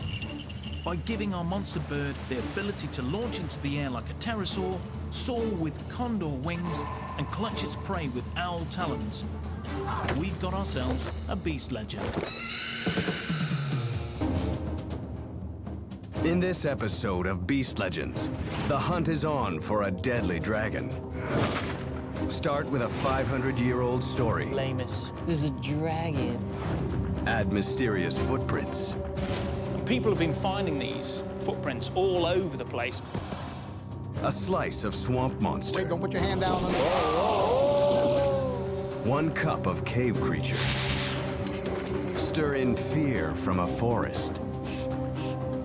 And flambe. Stories of terrifying monsters are told the world over. Some are myths, but others are believed to be real. Now a team of investigators will track down clues and find evidence for the beast behind the legend.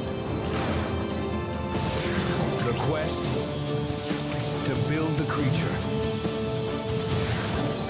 bring it to life, and unleash it on the modern world.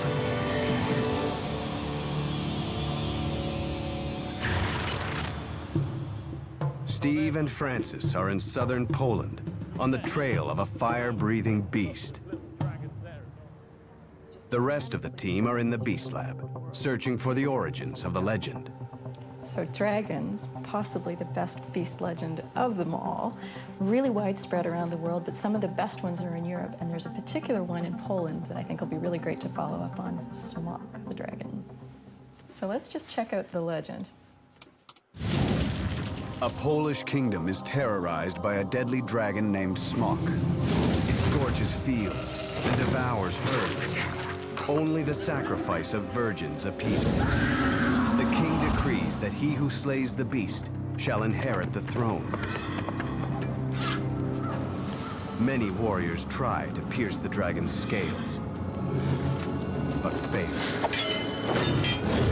Then a humble shoemaker takes up the challenge. He stuffs a sheep with molten sulfur and tempts the dragon from its lair.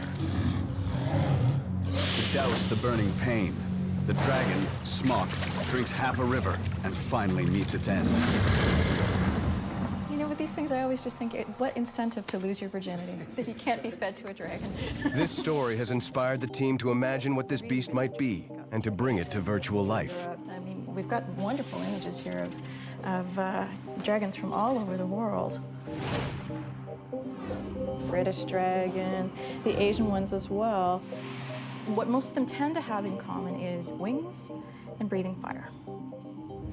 Fire is absolutely unprecedented in the animal world, as far as I'm aware. I've just never heard of any animal, terrestrial or aquatic, using fire. So this is going to be a challenge. So a great place to start for this one is Wawel Castle, which is in Krakow. There are allegedly dragon bones. So where Steve and Francis got to go is right here.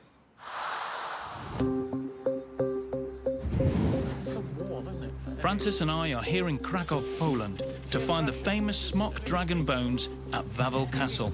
Sorry, could you translate this plaque here? Yeah, it says that the Polish prince called Krakus in 730 over here he killed the dragon and he found the castle over here. It's not that dissimilar to my house. To your house. Its name is Wawel Castle, and it's absolutely massive. This is a bit tatty compared to my courtyard. This is definitely dragon central. See, look, there's little dragons there as well, just on the edge of those little decorations. We've got pretty rare access to these bones. Oh, there we go. That's them there. These are the dragon bones.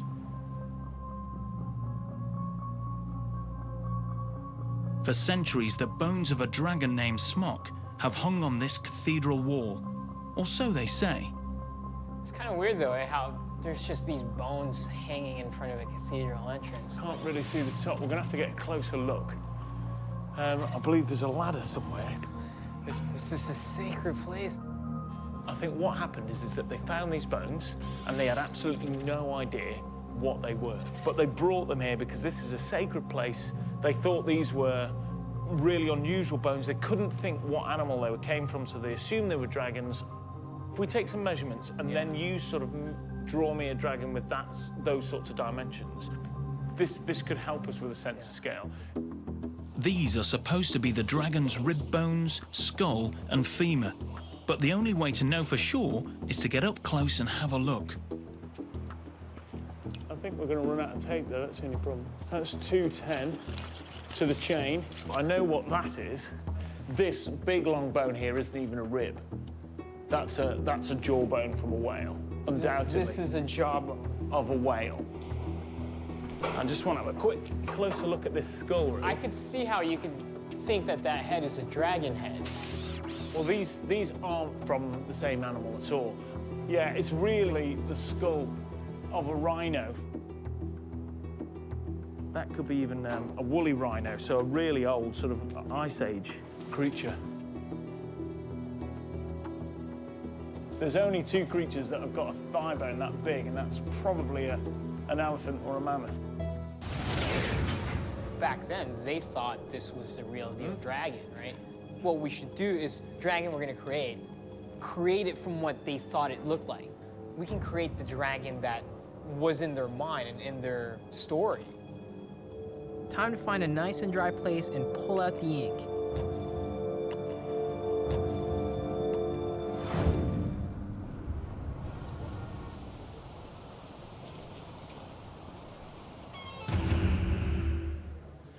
Yeah, the skull was very, very sort of, yeah. Yeah, I mean, mean, a rhino skull really does suit it, actually. So if that's 75 centimeters and the ribs are 3.7, so it'll be 5 times as long as the head. So that's 1, 2, 3, 4, almost off the page, dude. Look at this thing. Yeah. Look no, at it. higher, right Look, at the top. okay. It's the full depth of Our it. dragon's gonna look like this. Do you see that? That's perfect. Maybe this is full of helium. It's a blimp. So the leg's like this. Yeah, yeah. So. Look at this thing. Yeah, that's brilliant. It looks like an overweight It's a blimp. dragon. It's a blimp, isn't it? So imagine this thing like moving like this. it can't reach the ground. Yeah. Which direction does it go? Left or right? Yeah. All right, so I'm gonna make what Francis drew. All right. That's it. I'm finding this dragon is not sufficiently fearsome. This is a very inauspicious beginning.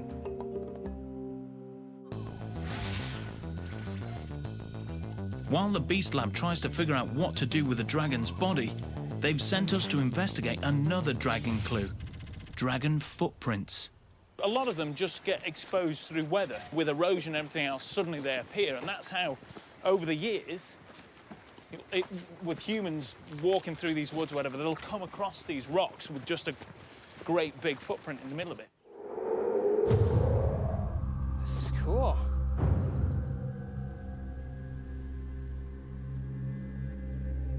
Phenomenal, absolutely phenomenal.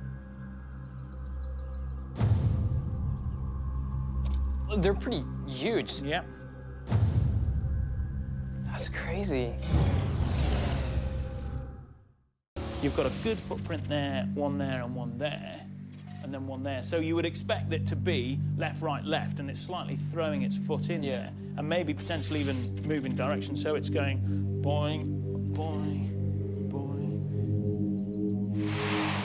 People have been finding these footprints all over the place around here for hundreds of years and thinking they were dragons or devils or some weird creature. And it was only in the 1950s that it was determined that they were actually dinosaur footprints. So how old do you think these are? These are from the early Jurassic, which is 200 million years ago. Holy cow. Scientists believe these tracks could belong to a little-known dinosaur called Kyantoppus, a top predator of its day. It stood over 2 meters tall and is a close relative to T-Rex. Say we're saying this is right leg. That's right leg to right leg. Yeah, so this is 170. Yeah, so that's a 170 stride, 170 centimeter stride, which is a big stride, really. That's very cool. I'd say that's very dragon-esque. I can see exactly why they thought it was a dragon print. I mean, it's perfect. Well, the great thing about those feet is that they're from theropod dinosaurs. I mean, they've got that classic three-toed morphology, and that kind of pegs them as very fast, agile predators. This can really give us a good start towards a sort of a fleet-footed and highly intelligent dragon. Your worst nightmare would be true if a theropod were chasing after you. It really feeds into that whole sort of, all that evidence that we're finding, bones and footprints, builds into a myth that says, here be dragons.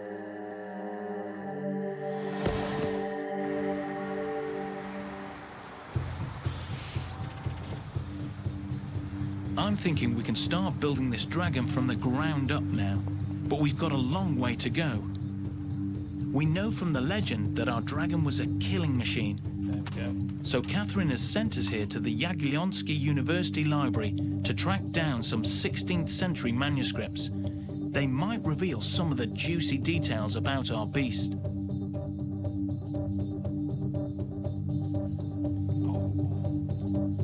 Wait till you see this one. So this could be a bestiary. This will be a representation of animals they thought existed. See, look at that.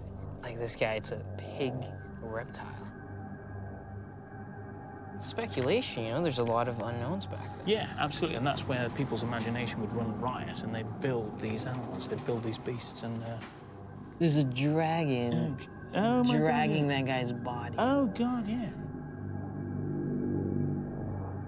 She said that this is supposed to contain details of the story of the dragon, how it was killed. And Smock, here we go. Maybe this is what she's after. This is obviously the right page, so we'll get both of these pages. She can make sense of that. I got some translations. Check this out. This is about the founding of Krakow.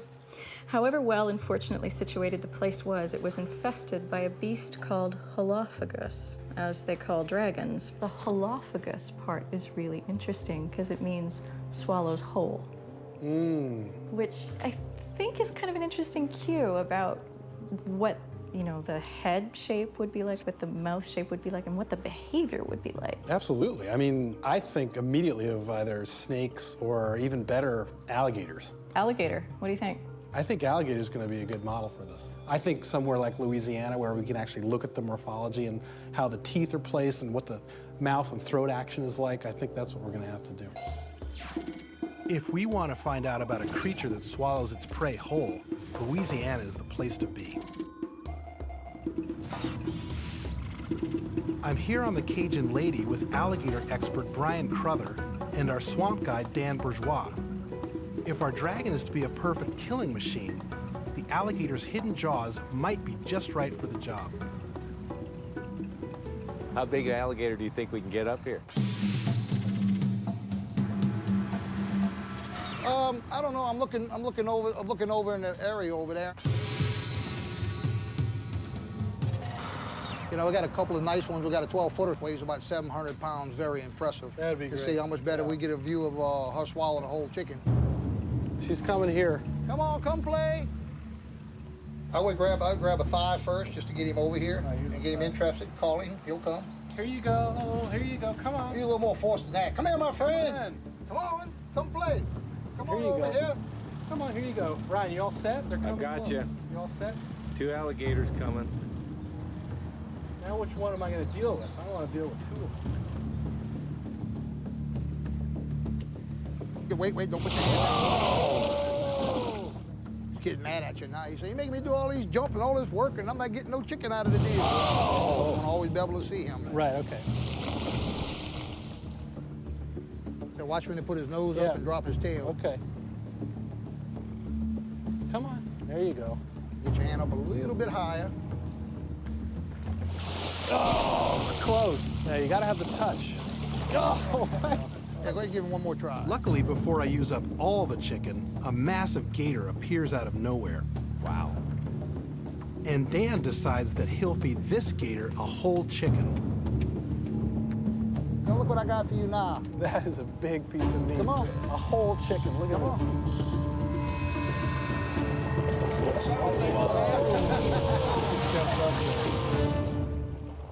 See, its jaws above the water. A big animal, they'll bite down on it and hold on, and they'll do what's called a death roll, where they'll spin violently and tear large chunks off and then swallow it whole. Large alligator swallowing a whole chicken. There we go. There we go. There you go. Look at that. Oh, look at that. It rotates. Oh, look. You can see the skin under its jaw just flexing out. Oh, look at that. There it goes. It's down. That is impressive. Kind of brings its head back, letting gravity help it get down its throat. Absolutely, yeah. It's they make an open gullet, dropping whole sheep. Exactly, exactly, yeah. Virgins, I understand. I think we can get that to work. That'll be good.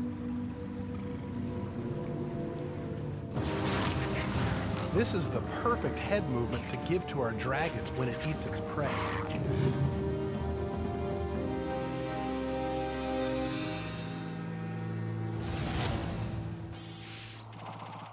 It feels powerful just looking at it. Perfect, yeah. So I'm just gonna start building the basic shape of that jaw.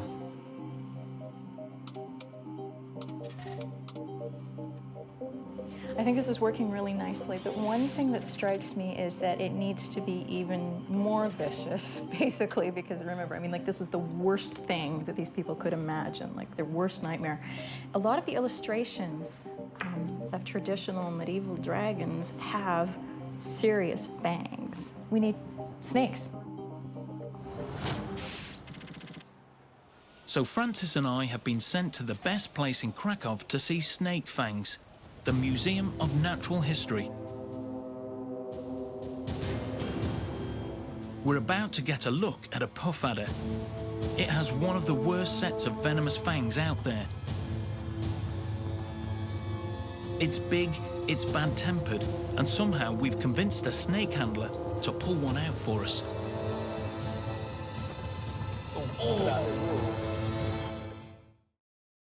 This snake can strike half its body length at least. There are reports of it sort of launching itself. So it needs a... Steve and I are at the Krakow Museum of Natural History in search of dragon fangs. And we're about to get our hands on a deadly puff adder. It's got a very, very fast strike. And that's venom coming from there. You see the venom dripping into its mouth, okay? So that's, they're very thin, but they're very, very long, and they're hinged. You can see the muscles right there. That's it, and they're sheathed. They're covered in gums, and then basically, you see the hollow as well, they're like a needle. Yeah, it kind of splits into two, right? Absolutely, yeah. Okay, it's got, He's kind of following us. No, the venom causes serious internal bleeding and destroys the flesh at the bite site, sometimes requiring amputation. Our dragon definitely has to have the fangs of a puff adder, especially with dripping venom. That's very good. Given the fact that you saw them only for a few seconds, you've really got them in your head, haven't you? They kind of make an impression, don't they? I mean, I've never seen anything like that before.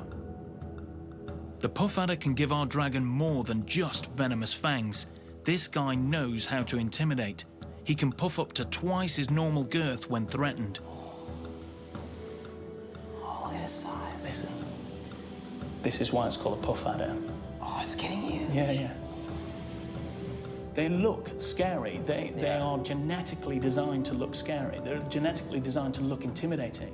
If we take the dragon and then, like, brings his chest out, there's no better display of intimidation than that. I think that looks absolutely awesome so far. There's one more snake I can't wait for Francis to see, but our snake handlers seem a little uncomfortable with it. You have to open the base that we do. Okay. And squeeze your back.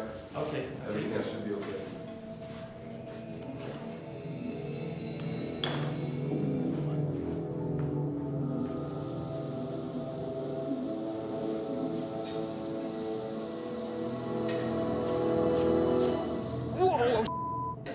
Oh, I knew it. This is how we're gonna use the weapon, like this. There you go. Steve's very proud of himself for scaring the crap out of me. But mark my words, I'll get him back. This aquarium in Krakow has given us the most vicious feature that we could give our dragon, fangs. Those details of the fangs, can you just work from the drawing?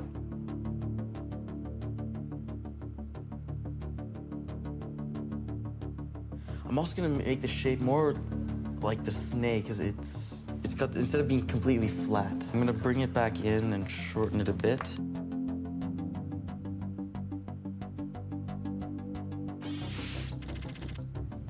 Yeah, okay. It is looking so threatening at this point. I mean, this is really, really capturing it. But there's one more detail that I'm kind of thinking about here. We've got the offensive stuff nailed, right? So the fangs and the quick grab motion and all that. But in the legend there, it talks about this impenetrable armor, which was why the dragon was just about impossible to kill. So you need defensive as well. According to the legend, the key to Smock's survival was his impenetrable scales, which no sword could pierce. We need to outfit our dragon with the strongest possible armor the natural world has to offer. When it comes to armor, alligators are an excellent place to start. Alligators are the best model. I think if you ask biologists in general, they'd say the crocodilians are the most heavily armored animal alive. But to get close up and personal with a gator, you have to catch one. And the best time to do that is at night. So we're gonna use our flashlights and look for the eye shine. As long as you keep the light on its eyes, it won't submerge. The challenge is to find one big enough to give us a good sense of its armor, but not so big that it can swallow one of my limbs whole.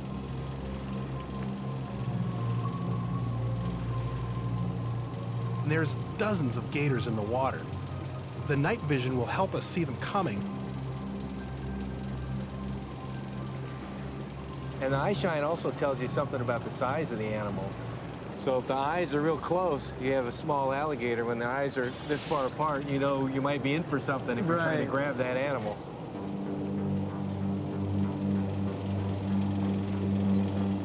Straight ahead. Yep. See that eye shine? Yeah, look at that.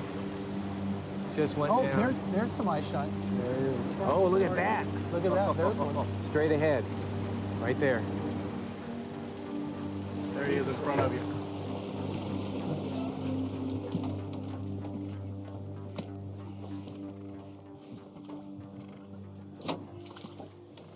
So would you grab him right around the jaw? No, I'd grab him behind the head. Behind the head. Yeah. Because if I'm not quick enough, Yeah, exactly. then I'm in his jaw. You know?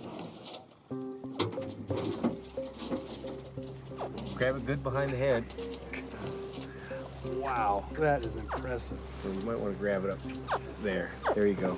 Wow, some serious armor on the back. Feel the back. It's like metal. That is really hard. That is really hard. They have this leathery skin made out of keratin, so the same thing as our fingernails and the hoofs of a horse. It's a protein. Yeah, it's a protein, and it can be hard. Right. But that's not the real trick to the armor of alligators. They have bony plates underneath this skin that line the whole back surface of the animal. Wow, right. This guy's got amazing scales. I mean, lots of different kinds of scales. He's got these diamond-shaped scales on its legs and very square armory scales on its back. This is going to be great for our dragon. But compared to its back, the gator's belly seems vulnerable, which might prove problematic for our dragon. 1, 2, 3. Luckily, a solution is close at hand. You hold on to this, and you kind of got the idea. You just kind of put it out there, kind of just jig it around a little bit. We need some indestructible armor for the belly of our beast, and there's a creature right here in Louisiana that might be the perfect candidate. It's so tough it can withstand a gator's bite, and we're about to find out why. Oh, there he is. He's on it. Yep, he's on it. Oh, shoot. Let him go. That's the best way to catch him. Usually, like you saw him, and then you just put it right there in front of his nose, and it don't take but a second. Yeah. He was right on it. Some competition.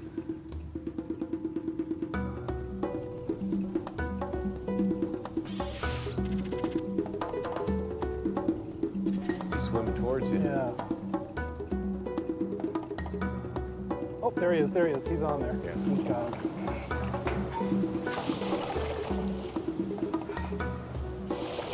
You may have this one. Oh, yep, you got this one. Yeah. Okay, just watch it. Back up a little bit. Let me grab the line. The garfish. It looks like it has scales like any other fish. Hard to believe it will give us the armor we're looking for. Excellent. So, Dan, the gars aren't afraid of the gators at all? And alligators, they have a very hard time trying to even sink their teeth into them. It's different from the alligator skin. It's not quite as stiff, I would say. Watch for snakes, too. Yeah, that's what We'll be able to test its armor while we prepare it for lunch. And you're not going to penetrate that. That's a real hard, bony structure. Look at that. You can't even get the knife through. It's just like very flexible armor, kind of like the mail of the old medieval warriors. The chainmail, yeah. Delicious. Yeah, it's really good. One thing we could do is to take the bone structure, that two-tiered bone structure of an alligator, and the scales, the bony scales of this gar, and put them all together to make the most armor-heavy animal on the planet.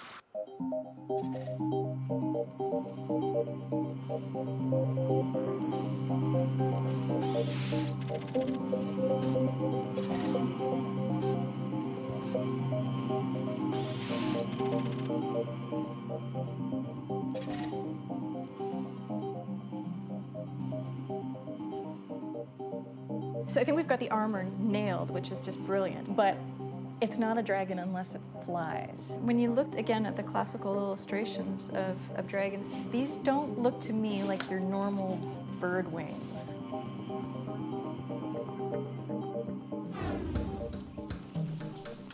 Catherine's right. I've never seen a dragon with feathers. So I have another idea. We're 20 kilometers outside Krakow at a place the locals have aptly named the Bat Cave. Sweet. Hey, nice to meet you, Professor. Nice to meet you, okay. Francis. We've come to the Bat Cave so we can find some bats, and what we're hoping to do is get a good look at their wings and apply that anatomy to our dragon. Let me just find the night shot on here. There we go. Ooh, spooky green stuff.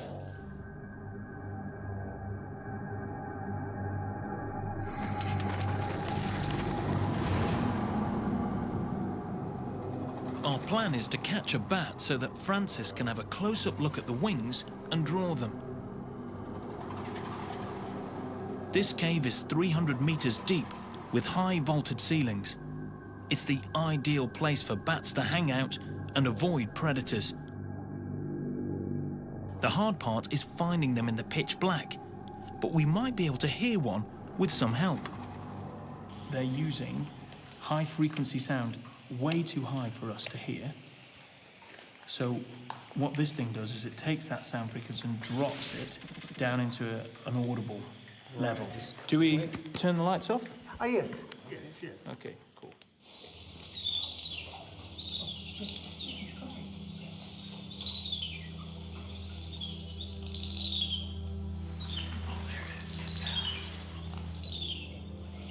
I think we can install a mist net here in this place.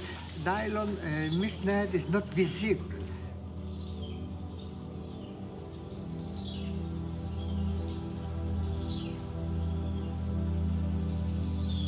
But if you notice the design here, it's quite saggy because what they do is they hit and then drop into the pocket here.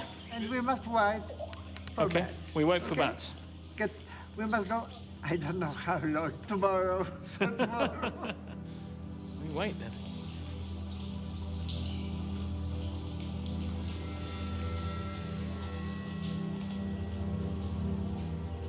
The only way I'm going to nail those dragon wings is to see a bat up close.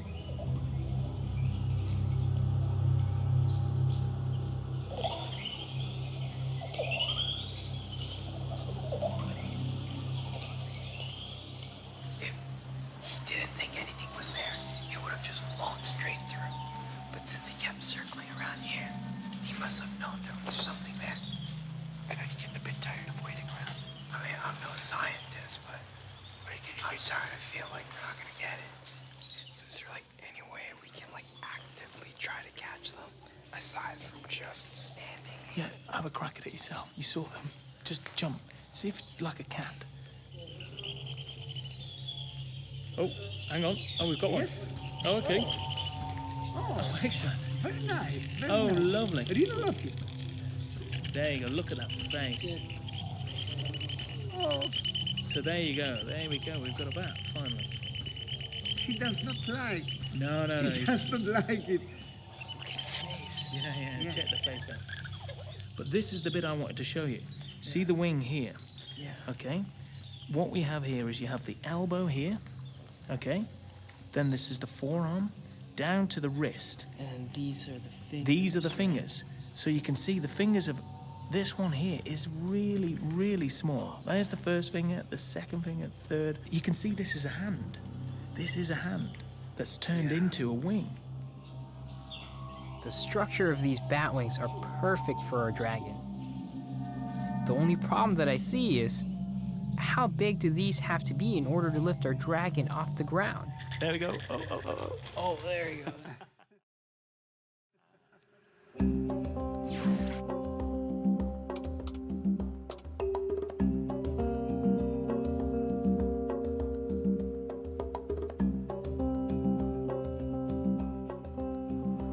They have to be bigger.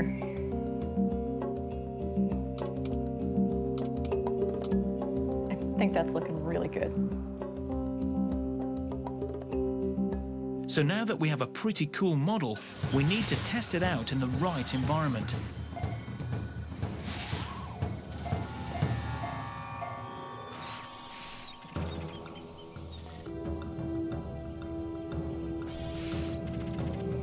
We're about to time travel.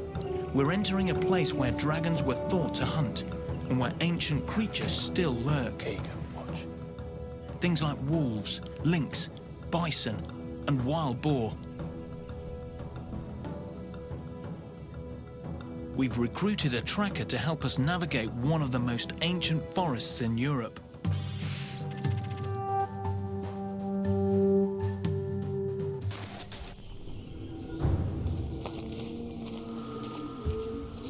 This is just the kind of place our dragon would hunt in when it wasn't killing humans. And in a forest this ancient, anything could be lurking behind the trees. Shh. That's a good big boar. That sounds like a wild boar. They are dangerous as well. Really? They've got massive sharp tusks. They're very, very powerful. And if threatened, they will charge you. Most prey species don't give up without a fight. How fast are they? There's loads of them. Oh, that's amazing. Mother. The mother's looking at us. Oh, yeah. Come.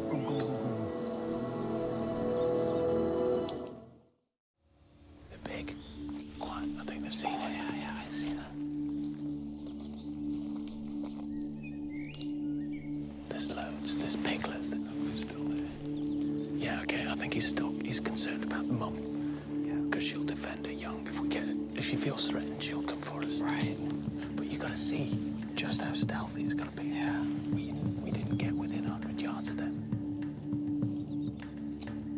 Those wild boars are perfect for a dragon meal. The only problem is they're so low to the ground, we have to figure out how our dragon's going to swoop in and grab them. But look how dense it is. Yeah. You know, it's a whole mixture of different layers. And this is what our dragon would have to hunt through. Right. So it can't be, it can't be like a massive 100-foot lizard, pulling trees apart. It's never going to find any food. It's got to, like most predators, it's got to be roughly equivalent to the size of its prey. This is where the aerial predator doesn't make any sense. Because if you've got a big bat-like dragon, unless we make it really small. Yeah, I mean, flapping through this, you're gonna make a lot of noise. You're gonna do a lot of this, right? Yeah. At the very least, it has to glide. Yeah. Gliding we can do. In fact, actually, that might be a great compromise. They use the trees to gain height and then glide down. Okay, Scott, take a look at the canopy here. It's obviously really thick in this forest, so a large creature isn't going to be able to fly through here very easily. So we've hopefully come to a compromise, an animal that glides. Happy with that? Now being here, it just changes everything, you know, because seeing all this, it seems impossible for a big creature to fly through here and hunt effectively. Cool, so go to work and do some research. I've got my marching orders. No, I think that'll work really well. Lizards glide, there's flying squirrels.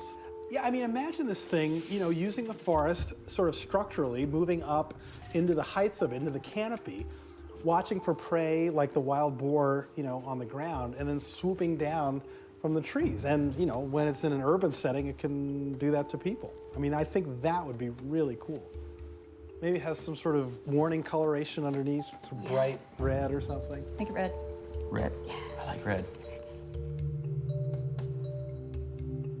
All right, I really like where this is going. This is like a dragon I have never seen before. It is ferocious, it is scary, it's different, but it needs to breathe fire. Yes, it does. I think I've got an idea. Let me just run this by you. I mean, so basically, there's no animals out there that produce fire, except for humans, of course. But in order to make fire, we basically need three things. A fuel source, we need air or oxygen, and we need heat. We need some kind of spark to start the whole reaction. And so if we can somehow figure out how to harness, for example, the methane in the dragon's belly, instead of, you know, coming out the back end, we can shunt it towards the front. Yeah. And if we can somehow generate a spark, I mean, we might be able to borrow something from, for example, electric eels. And that way we could generate fire. I've got an idea.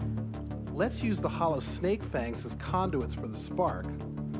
So we'll need bottom fangs as well. What do you think? I think he's gonna have a really bad breath, but no one's gonna get close enough to notice. Exactly. I'm back in North America with Scott, and we're going to the perfect place to figure out how to put the fire in our fire dragon. The home of a pyrotechnic wizard. Scott? Hey, good to meet you. Welcome to the Dragon's Lair. All right. I've sent Tom my harebrained plan to create fire, and he's mocked up a mechanical dragon to see if any of this will work. Oh, this is the dragon's head right here. Yeah, that's good, Right guys. about here is good? Yeah, maybe point it away from my truck. Okay. Downrange. In order to make fire, we're going to take the pressurized fuel source from there. We're going to transfer it to this tank, which is basically an accumulator tank. Lizards and birds, they've all got this gizzard, this really muscular gizzard, and you know, this proventriculus, sort of the fore part of the stomach, that's kind of like a holding tank. We could think of that as the holding tank, the place where it's going to be delivered. And then we have a big valve. I don't know what a valve would be in the biological world. Well, I mean, there's you know, sphincters that close off the stomach. So this thing's just gonna like blow out that way. It's just gonna blow fuel out that way. You're saying the air and the methane are gonna mix right here at the base of the throat. In the mouth, basically. Like in the mouth, where it exits Okay. the dragon's mouth. And now we need a spark. Whoa. I knew you guys would like that. That's awesome. Yeah. Wow, that is great. It'll give us enough heat to ignite our fuel from the stomach.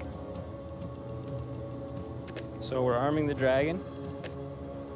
Dragon fireball test. 3, 2, 1. Whoa! Oh man, that Did you feel that is heat? freaking awesome. Did you feel that heat? I mean, I wonder if I'm sick. Jeez, with the noise, and you just. That was amazing. Oh, what happens if you hold it longer? Oh my! Whoa, that is hot. That is hot. That is awesome. Holy. Where did you get that? What is that? I think I have the perfect victim for this mechanical dragon. What's that? This Who's that? is our other beast hunter, Steve. So this is a little payback for the little snake stunt that he did to me. He looks like a superhero. Is he? In his own mind.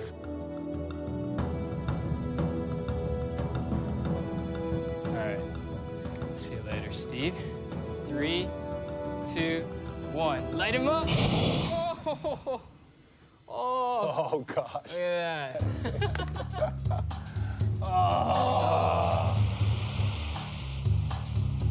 Nice.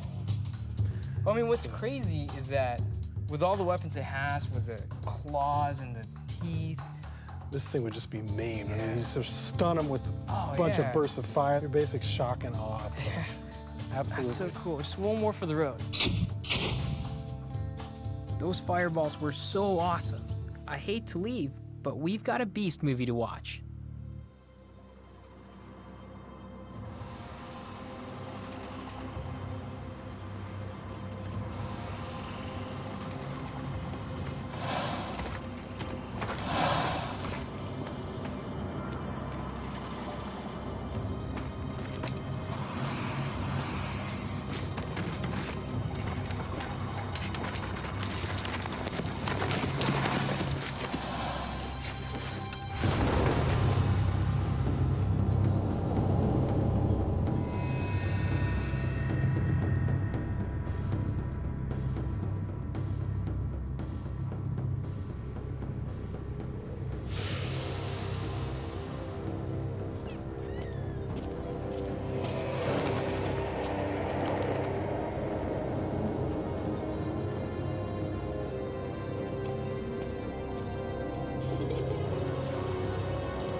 That was an amazing animal. Very good, yeah. That's like my absolute favorite. That is, yeah. In some ways, it's surprising that biology hasn't figured out how to make fire. Yeah, that is true. The key to building this beast, arming with incredible offensive and defensive powers. By giving our fire dragon titanium tough armor, an alligator's jaw mixed with snake fangs, and some deadly bursts of fire, we've got ourselves a beast legend.